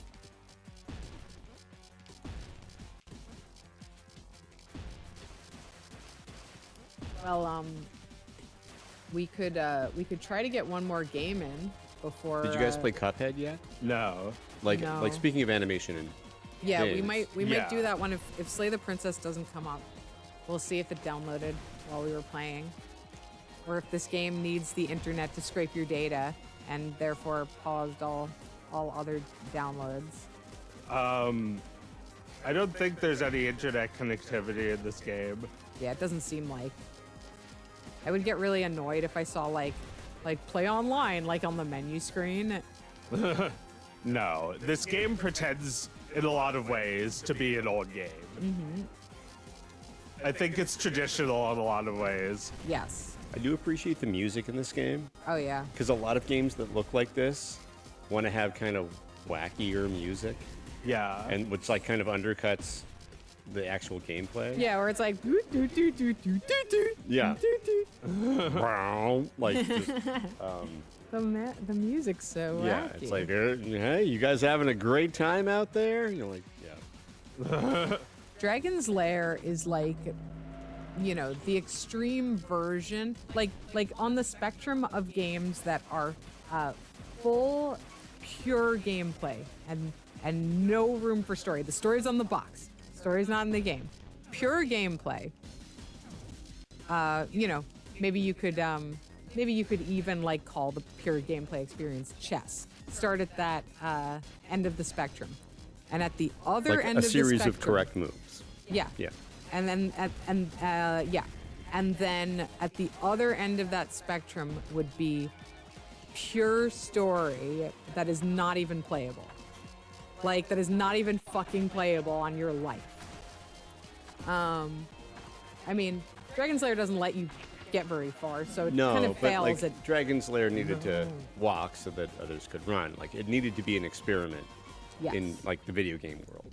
Like having something that would be like incredible to look at, but almost unplayable yeah. for like the average like action game person. Well, it would be a game that had such impressive animation that people would figure out how to do it just to see the next screen. I mean, that's an incentive for sure.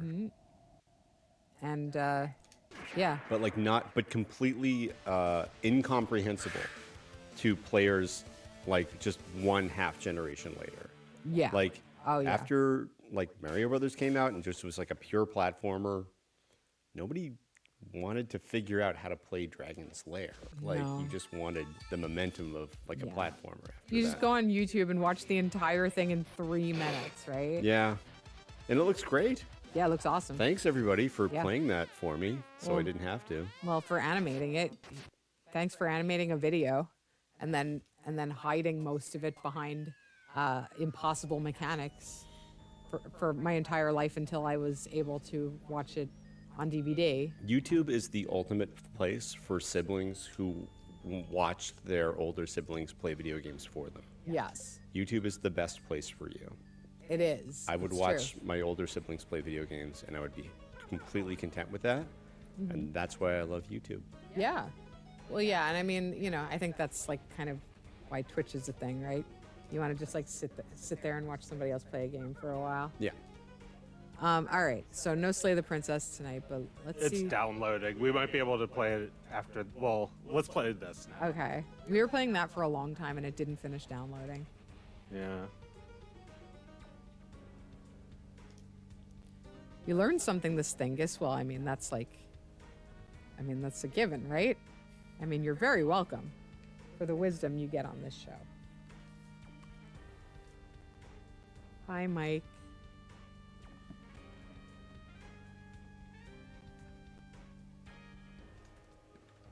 All right. How come I still hear Pizza Tower? Is it like playing both of them? Yeah, I think it is. You gotta quit Pizza Tower. Oh no. Let's rewind this Cuphead intro. I want to see this again. Okay, it's just. Oh, I see. Very, very authentic looking. Very authentic, guys. All right, this could be a little clearer to see. Yeah, this sucks. Come on, man. Don't make the noise on the UI too. To remove that, you should be able to remove it right here.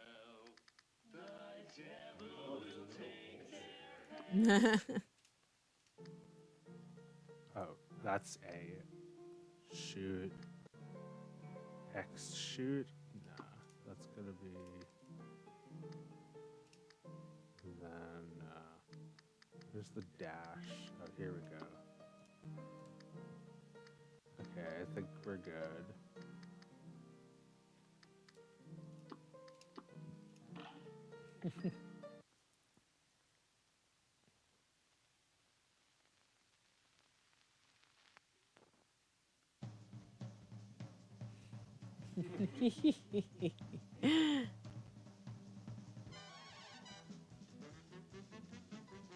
I sure would love if this was a animation.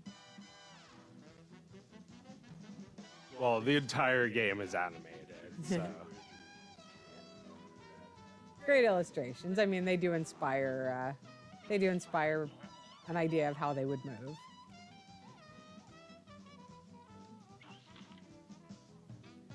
Lovely texture, yeah.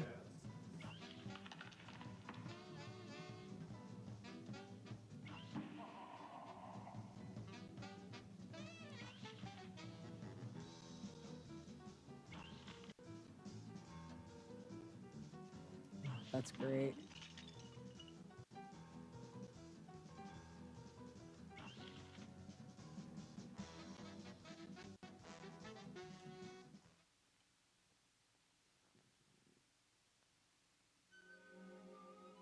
Oh shit.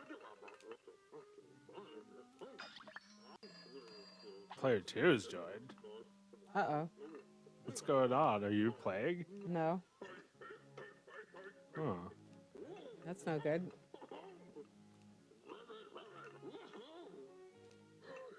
Maybe it detected the Steam Deck and the controller. I could probably just like Get rid of get them. rid of him. Yeah, Oh, it's doing. I'm both of them. you're both of them. Okay. Weird. Do you know how I? Go back to Cuphead. Press that center button. Oh, And- the and- center one Yeah. or the home one? Yeah, the home one. This one? Yeah, and then controller settings maybe. Or it's probably in game.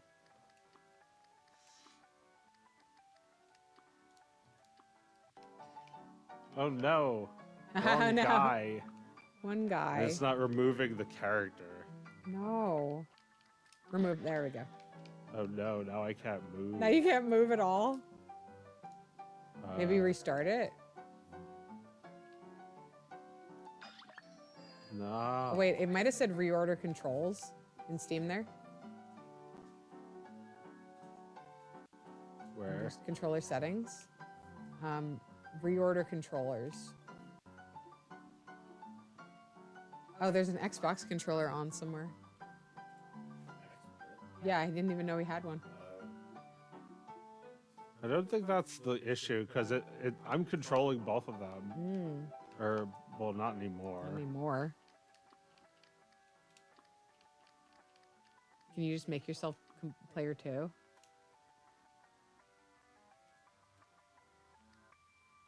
No. No.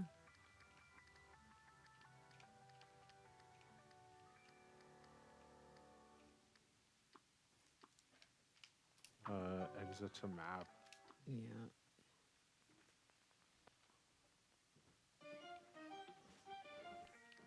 Out of here. No, I can't even do it. I can't even pause. No. Go away. That's a problem. It is a problem. I've had this issue before with this game. Oh, yeah. The theme song.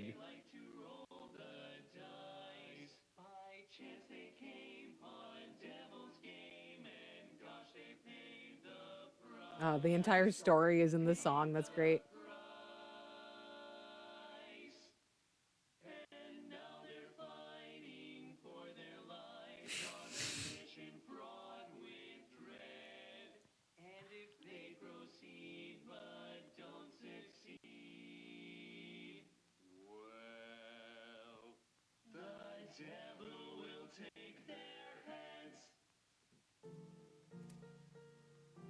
The devil's cups.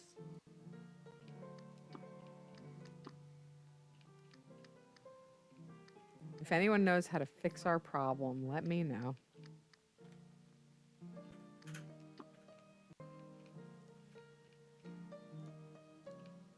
Okay, now I can't control this anymore.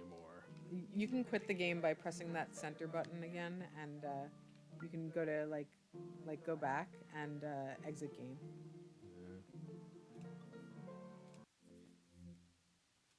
Well, that's annoying. Yeah, like how am I gonna make it so it's just one player? I don't know. They really should make the game better.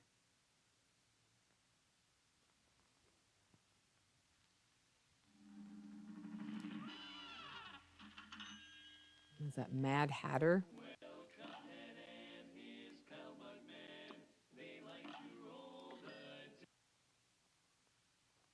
Maybe it'll just work this time. Yes!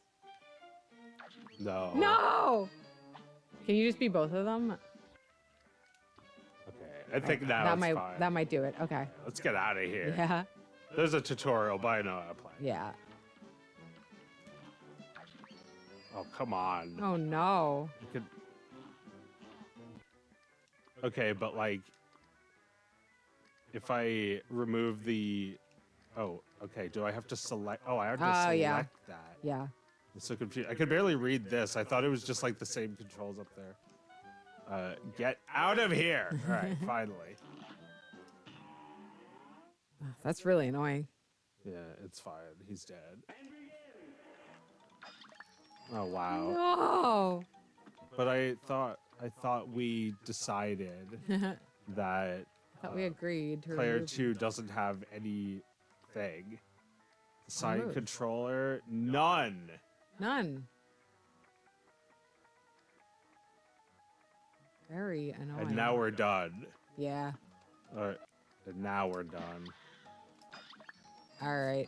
Man, fuck this game. I've Yeah. been saying it for years. Fuck this fucking game. I This game know. is too hard. Piece I of can't shit even game. play it. Terrible game. Awful controls, obviously. This sucks. Yeah, like it just like set all that shit back up. Unbelievable. Did I hit restore defaults? No. He didn't do anything except do all of this. I am furiously mad at Cuphead. Is there anything we could download on Steam real quick and have a ball playing? Wait. No. It's just gonna bring his ass right back. Bring his ass right back. Can we get Snood on here? Maybe. It wouldn't work very well without a mouse, though. I'll just play as both of them, I guess. Guess so. All right. Well, we'll get to at least see the beautiful animations. You died!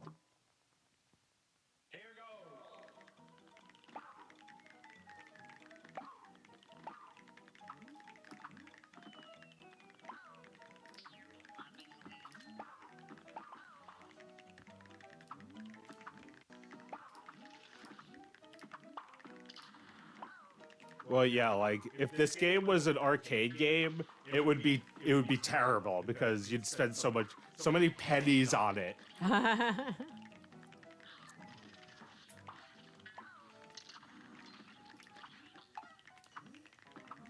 love those painterly backgrounds.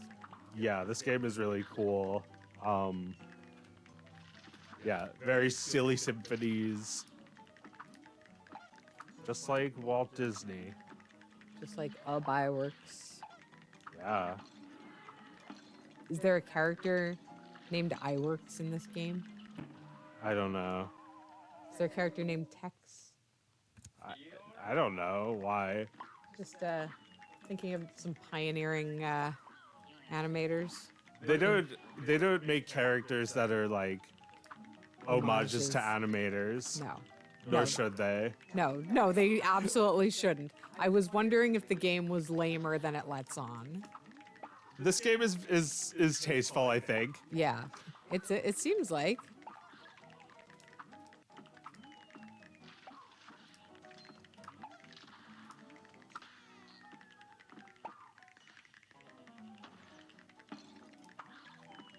Well, yeah, like in world history, this is like before World War II.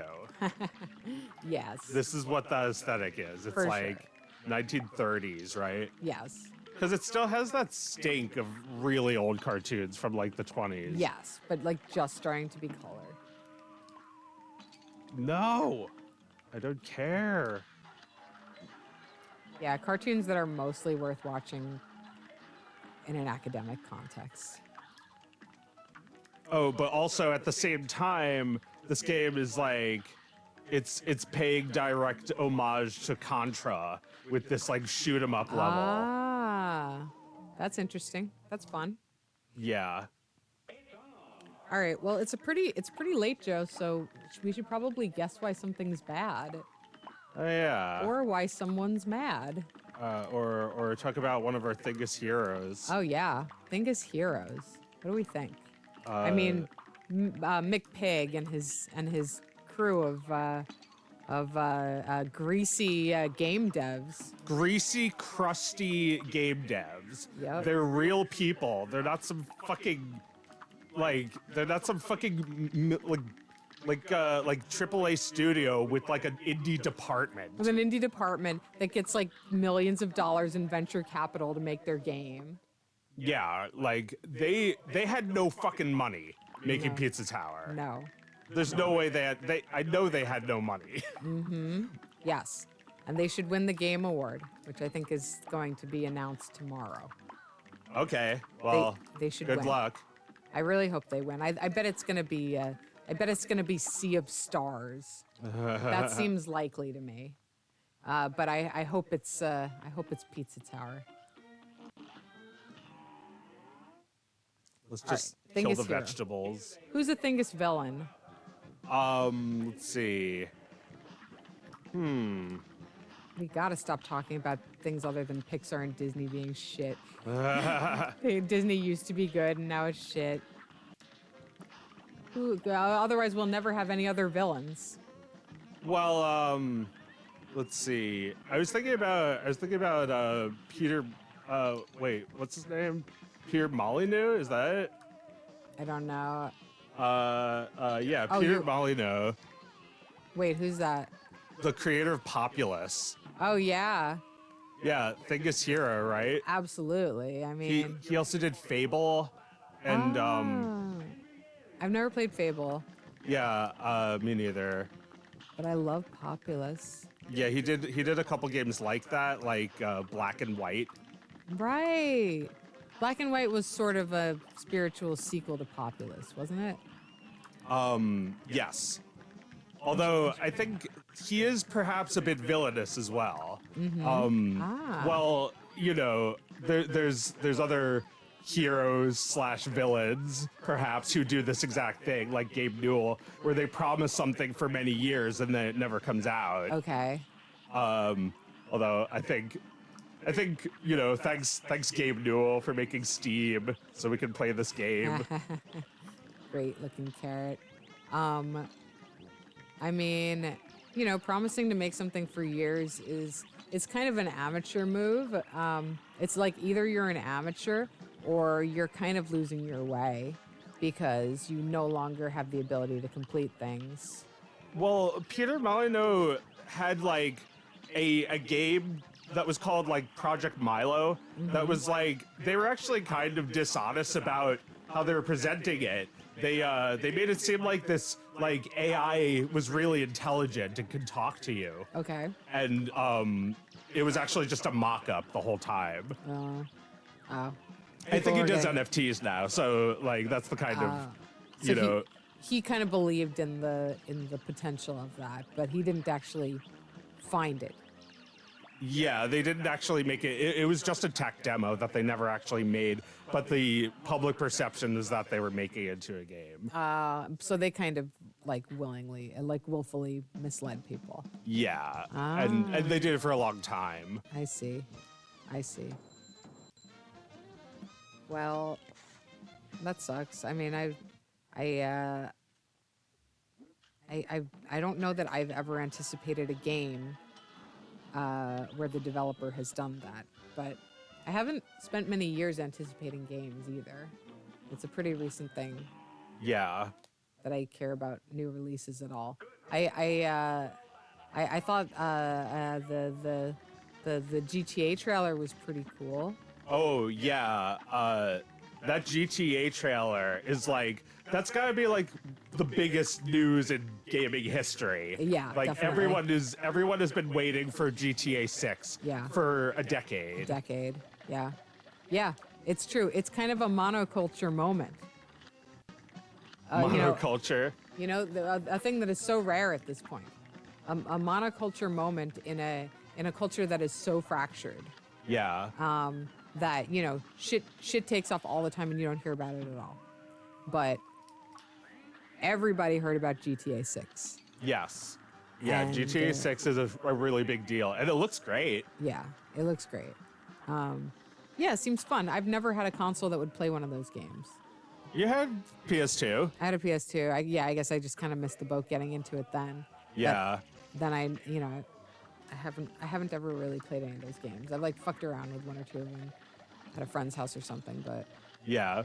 not really. And but they seem really fun. Yeah, they are. I like just doing not the mission in GTA, just like going around, just like driving as shittily as possible. It's a lot of fun. Yeah. Yeah, no, that sounds wonderful. And the humor looks like it's even better in this game. Oh yeah. The new one. Oh yeah, no, it looks like fucking fun Florida shit, you know? Yeah. They made a game about Vice City years ago, and now there is a great opportunity to make fun of Florida again. Yeah. Because the last Vice City game took place in like the 70s or something. Okay. But this is supposed to take place now. Now, right. And the world has changed even since the last GTA. Yeah. In 2013. Well, yeah. Which had made fun of smartphones and whatever. Well, yeah, but this is like viral videos about the carnage. Yeah. Like, I don't know how that shit's supposed to work. Like, do you do something and then there's a viral video of like a replay of what you've done? Oh, I mean, I don't know. I wasn't wondering if it was. I was assuming that's replaced, or maybe not replaced the radio, but it was like similar to the radio in GTA, where it was just like funny make like fake radio. Right. It's like a funny internet with crazy videos you can watch.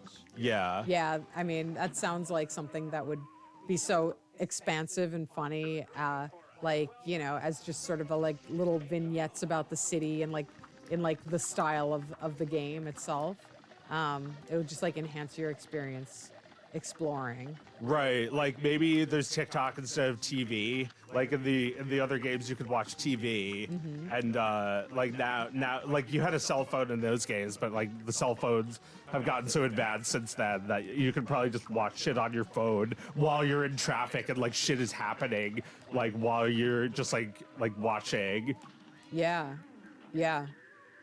Right, you could just be watching phone videos while you're getting into crazy shit. While driving, maybe. Yeah. I don't know if they have that in the game, but that would make it really funny, I think. Yeah, no, that does sound really funny. Well, I love that GTA, that Rockstar announced a game and they put the year 2025 on it. Because now 2025 doesn't seem that far away. Yeah. That'll happen before you know it. I mean, it's the end of the year. It's going to be 2024 in a month, and then 2025 is not that far away. The thing about a game getting delayed, I say as I prepare to delay my game, is that only the developer is really going to notice how much fucking longer it takes. You're going to be doing something else, and then it'll be done. It's okay, right? You'll get up to something else. You'll be a little disappointed, and then you'll get up to a whole bunch of something else, and then the game will be ready.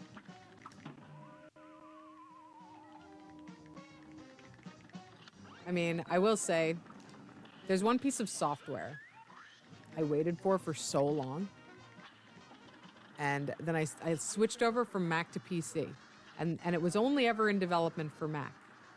And I still once in a while check and see if that shit's fucking almost ready yet. And it keeps getting delayed. It was just like some organizational software that I really liked. They're going to make a new version of it. And I do still think about that shit. It still gets in my craw. Like, man, you guys should have finished that. Yeah. So I suppose that's how people feel when a game looks really incredible to them and then just never gets finished. Well, I mean, yeah, it's been many years since GTA 5, and I'm not really sure what's taken so long, but it seems like it was worth the wait. Rockstar works on other games too, right? Yeah, they do Red Dead Redemption. Right. They did like table tennis. Okay. But they made Uniracers. They made Uniracers. That's right. So awesome. But like at any given time, there is a team working exclusively on GTA and pouring their resources into GTA, right? Yeah, I actually went to college with one of the mocap guys. Oh, really? Who, as far as I know, he still works on those games. Cool. I mean, I'm sure they've been hard at work on it this entire time, but aren't those games still largely written by the original founding members? You know what? I have no idea who's like really responsible, like who's really behind those games. Right. If I feel like if the original creators are involved, that might be part of the reason it's taking so long. They're looking for the magic. Yeah, maybe. It looks like they've got the magic. Yeah, they seem to have it. Like it took this long is a huge upgrade. Look at the character animation in that Oh, yeah. in the trailer. Oh yeah. Yeah, no. Nobody has ever played this generation's version of GTA. No, not yet. I mean, it's fascinating that they're still the best at making this type of game because, you know, a lot of games just like fall by the wayside by their developers and you know, never really get like Mario is still good, but like Sonic, you know, Pizza Tower has to pick up the pieces for Sonic because like the new Sonic game didn't really make that much noise, did it? No. I don't think it was that good. I didn't play it. We're guessing why it's bad. We're guessing why it's bad. Why was the Sonic game worse than the Mario one? Why indeed? I think, you know, when it comes to Sonic, you can just expect them to put less money and care into it than you wanted them to. Yeah, I guess that's usually always true. Well, yeah, like Mario Odyssey looks like they put a lot of money into it. Sonic had like an open world game recently. It didn't look like that much. No, not impressive. Was Not that the one really. where he gets murdered, or it's in the title of it, Murder of You know Sonic what? the You know Hedgehog? what sucks? I mean, at least they're not as evil about fan games as Nintendo. They actually let people make those, but then they copy them and make an inferior version. Ah. There's like an open world Sonic game called Sonic Utopia, and it's cool looking. It's like in the style of the like 2D Sonic games from the Genesis, where Okay. it's like you can run around really fast through this big world, as opposed to the 3D Sonic games where you're basically on a track. Right. It's like an actual open world game, which, you know, might not have been able to exist back in the day. Okay. But then like Sega made their own, which kind of just looks like a ripoff of Breath of the Wild. Oh, wow. Okay. That sucks. That sucks. I like when Sonic's on a track. Oh yeah? I don't like when Sonic's free. Yeah, maybe that's missing the point. Yeah. Well, you know, I'm not their core audience. You know, we didn't grow up with Sonic. Yeah, we didn't really. We played it once in a while. We watched a shitty cartoon on weekday mornings before Yes. school. That cartoon, which is a cornerstone of YouTube poop. Which one is that? The like Sonic cartoon with Robotnik. Oh, Like there's so many YouTube poops of that show. oh, I see. There were a couple of well, of course you know there's two Sonic shows. You watch the Scott Pilgrim show. I watched the Scott Pilgrim show where they gave me that information. Yes. And you know what's funny is that the same guy did the voice for both of those Sonics. The same guy did Scott Pilgrim's voice for both of the adaptations. Oh, god damn it. It's good, actually. Scott Pilgrim, guys, check it out.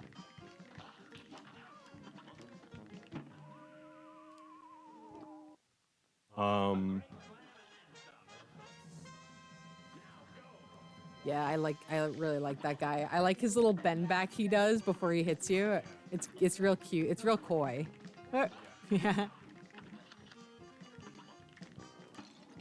So happy. Love him. All right. I don't think we've really come up with a Thingus villain yet. Who are we directing our ire at? Let's see. Yeah, Thingus villain. I'm not sure. We didn't Anything get down? we didn't get angry with it tonight. We didn't get mad. We've been madder, I must say. I think the holidays are chilling us out a little bit. Yeah, I don't know. I'm not. Yeah, I can't. I don't have anyone written down on the villains list. No, I'm not feeling any villains. I don't think we villainized anybody tonight. No, well, no. Who's ruining our life? I can't think of anyone right now. All right, well, all right. Remains to be seen the Game Awards for stacking the decks against Pizza Tower. Boo. The Game Awards are definitely the villains. Yeah. Yeah. For even making us talk about the way that games are unjustly classified. That's terrible. Like, it's terrible to have them compete at all because every fucking video game is its own piece of art. You can't compare the look of this game with the look of Pizza Tower. It wouldn't be fair. No. You can't say one had better animation than the other. No. No, you should just have a ceremony that honors all of the great things produced in a year and don't distribute a gift for the best of the best. I mean, the Game Awards is like 75% just ads for games. The Game Awards are nothing that interests me. Yeah. Yeah. It's not interesting. It just tells you what came out this year from the big studios.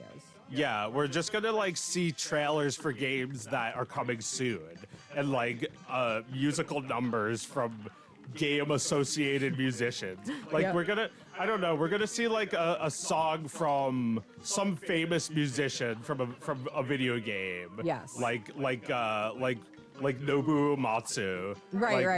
We're gonna like they're gonna perform Yuffie's theme to promote the new Final Fantasy game where she's in it. Yeah. And it's like, don't actually buy that, but like, you know, watch the rest of these ads. Yeah, and then- watch the rest of these ads, please. Yeah, there will probably be, as per tradition, some teenager who manages to sneak past security and climb up on the stage and say something. But, you know, he won't say, like, a message of solidarity for Palestine or anything like that. He's just going to be like, yo, did you know that, like, Mike Tyson is my dad? Like, it'll be something like that.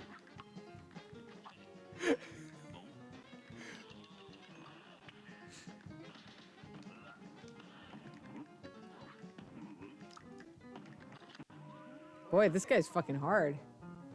He's a real bruiser. Yeah. All right. I think we scraped a little anger out of the bottom of the cup tonight. Oh yeah. I think deep down we were actually pretty angry after all. Yeah. Well, you know what? Maybe when we play newer games, we don't feel so pessimistic about the world. Maybe like this game understands that video games are art, right? Like I mean, yeah, it's trying to create something aesthetically beautiful and like playably aesthetically beautiful. yeah. Elegant. I think they're a little bit closer to understanding what players want than a lot of AAA games that are really just more of the same, what we're used to. While like this game tries to take things from lots of things, not just games but animation, and like try to give us like something that we're not used to. Like no one would want to spend all this money to make this game. Like they I don't know if they had a Kickstarter. They mortgaged their houses, I think, Really? to make this game. They self-financed it? Yeah. Wow. I didn't know that. I mean, what an endeavor. Yeah, I don't actually know how much they spent, but they probably spent like $1 million making this game, right? Man, I mean, it looks so impressive. Disney's Folly, they called it. Well, they bet on the right horse. This game is enormous. Yeah.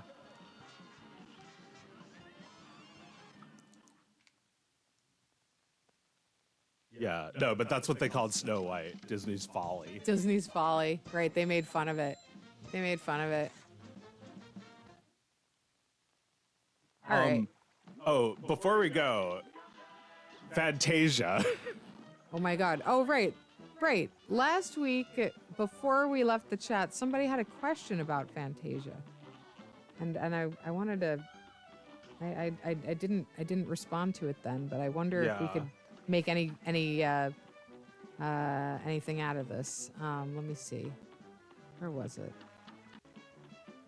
Do you think you can find what they asked?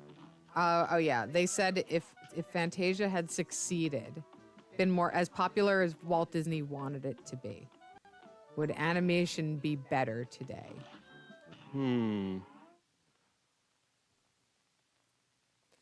I don't think so. I mean, first of all, the conditions that you would have had. I mean, I guess you can debate whether the conditions could have been created for Fantasia to be more successful if they'd marketed it better, if the timing had been better. That you have to believe that Fantasia could have succeeded in its time, and not that people didn't want that kind of movie.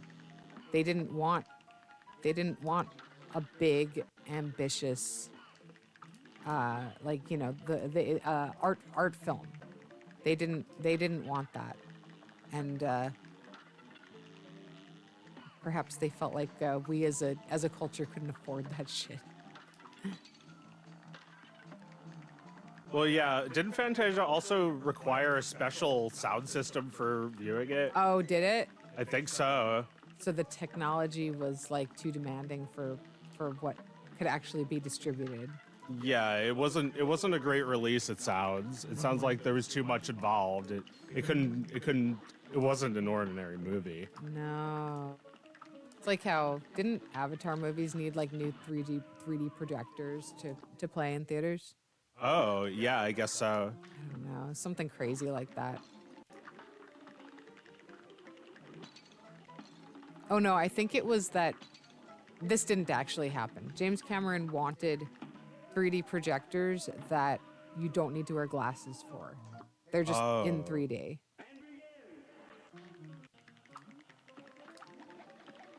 But that shit would have been too expensive. You were asking, like, if Disney was like a Nazi sympathizer. Uh-huh. I think I am closer to understanding his situation. It seems like he is a futurist. Like, a futurist is a Italian fascist art movement. Uh-huh.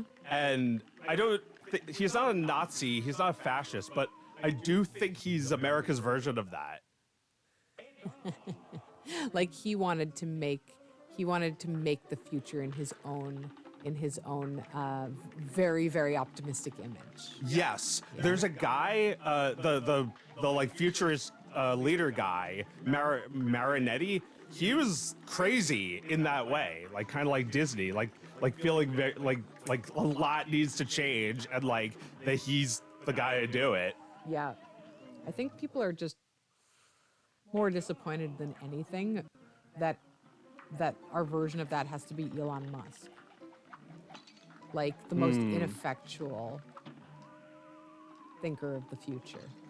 The stupidest person who's ever thought about the future. Yeah, like with ideas that are definitely not good in practice, but also don't even sound that good. Exactly. They sound lame. Even like yeah, exactly. It's disappointing to not have somebody whose ideas at very least are aesthetically glorious.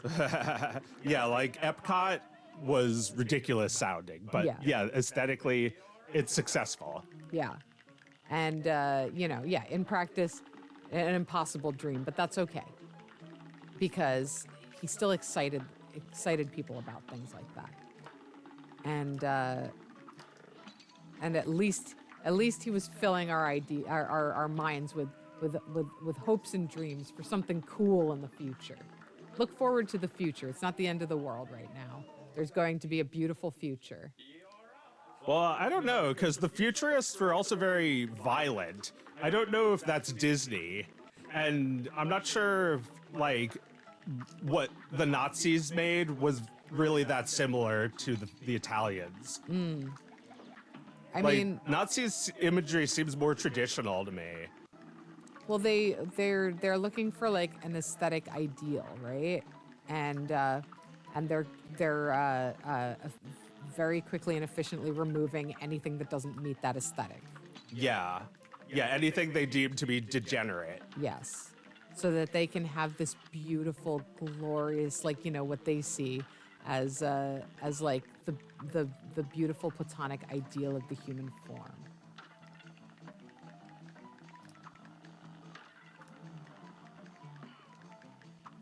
Repulsive.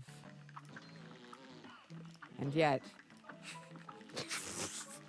Well, I feel like we always talk about how art is not democratic. no. It's authoritarian. Yes. Actually. Yes. And I made a cartoon about how being an authoritarian artist is not a bad thing as long as you don't do that any other way. Right, as long as it doesn't bleed into your politics. You're policing what your own mind deems beautiful, and you're saying that that's the truth. And some people have more authority to say such things than others, and it is incredibly unsustainable to apply that to any other aspect of your life. But in art, it makes sense. Yeah. It makes a lot of fucking sense. Yeah, you're the dictator. You have to be, because if you make it democratic, people are going to say, "Oh, but you forgot about my waifu, who's the most hottest girl in the show now." And it's like, yeah, I understand that you want to make it your way, but why do we all have to make the same fucking thing? Yes. Art yes. shouldn't be democratic. We all need to make what we care about. Right. But those of us who are not creating art will find the art that they love, and that speaks to them in a way that they haven't been able to articulate themselves. It will be of value to someone other than yourself, and particularly because you are not trying to appeal to what the general populace would want. You're appealing to what you specifically would want, and a lot of people agree with you. If Yeah. you're lucky. If they don't agree with you, they agree with the rawness with which you express it. Right. This guy looks awesome. Right, like a lot of the like futurist art was of war or like violent looking abstract shapes. It's like we have versions of that we really like Picasso. Picasso was anti-war though. So Yes. it's a little the same and a little different. He depicts violence, but not because he's glorifying it. Right. No. Depictions are not inherently a glorification of something, even if Yeah. they're beautiful. Like, yeah.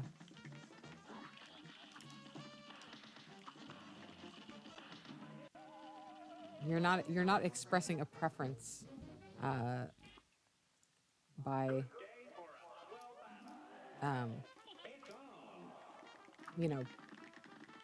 letting your instincts guide you. You're expressing an instinct. It's not a preference. That might be the highest thing I say tonight. Maybe we should call it a day. Yeah, thank you for coming, everyone. Yeah, thanks for watching and listening, and yeah, this was fun playing some Switch. Maybe I'll get some more games. That would be fun for next week, or something else, maybe a little bit more contemporary. Have a good night, everyone. Good night. Bye.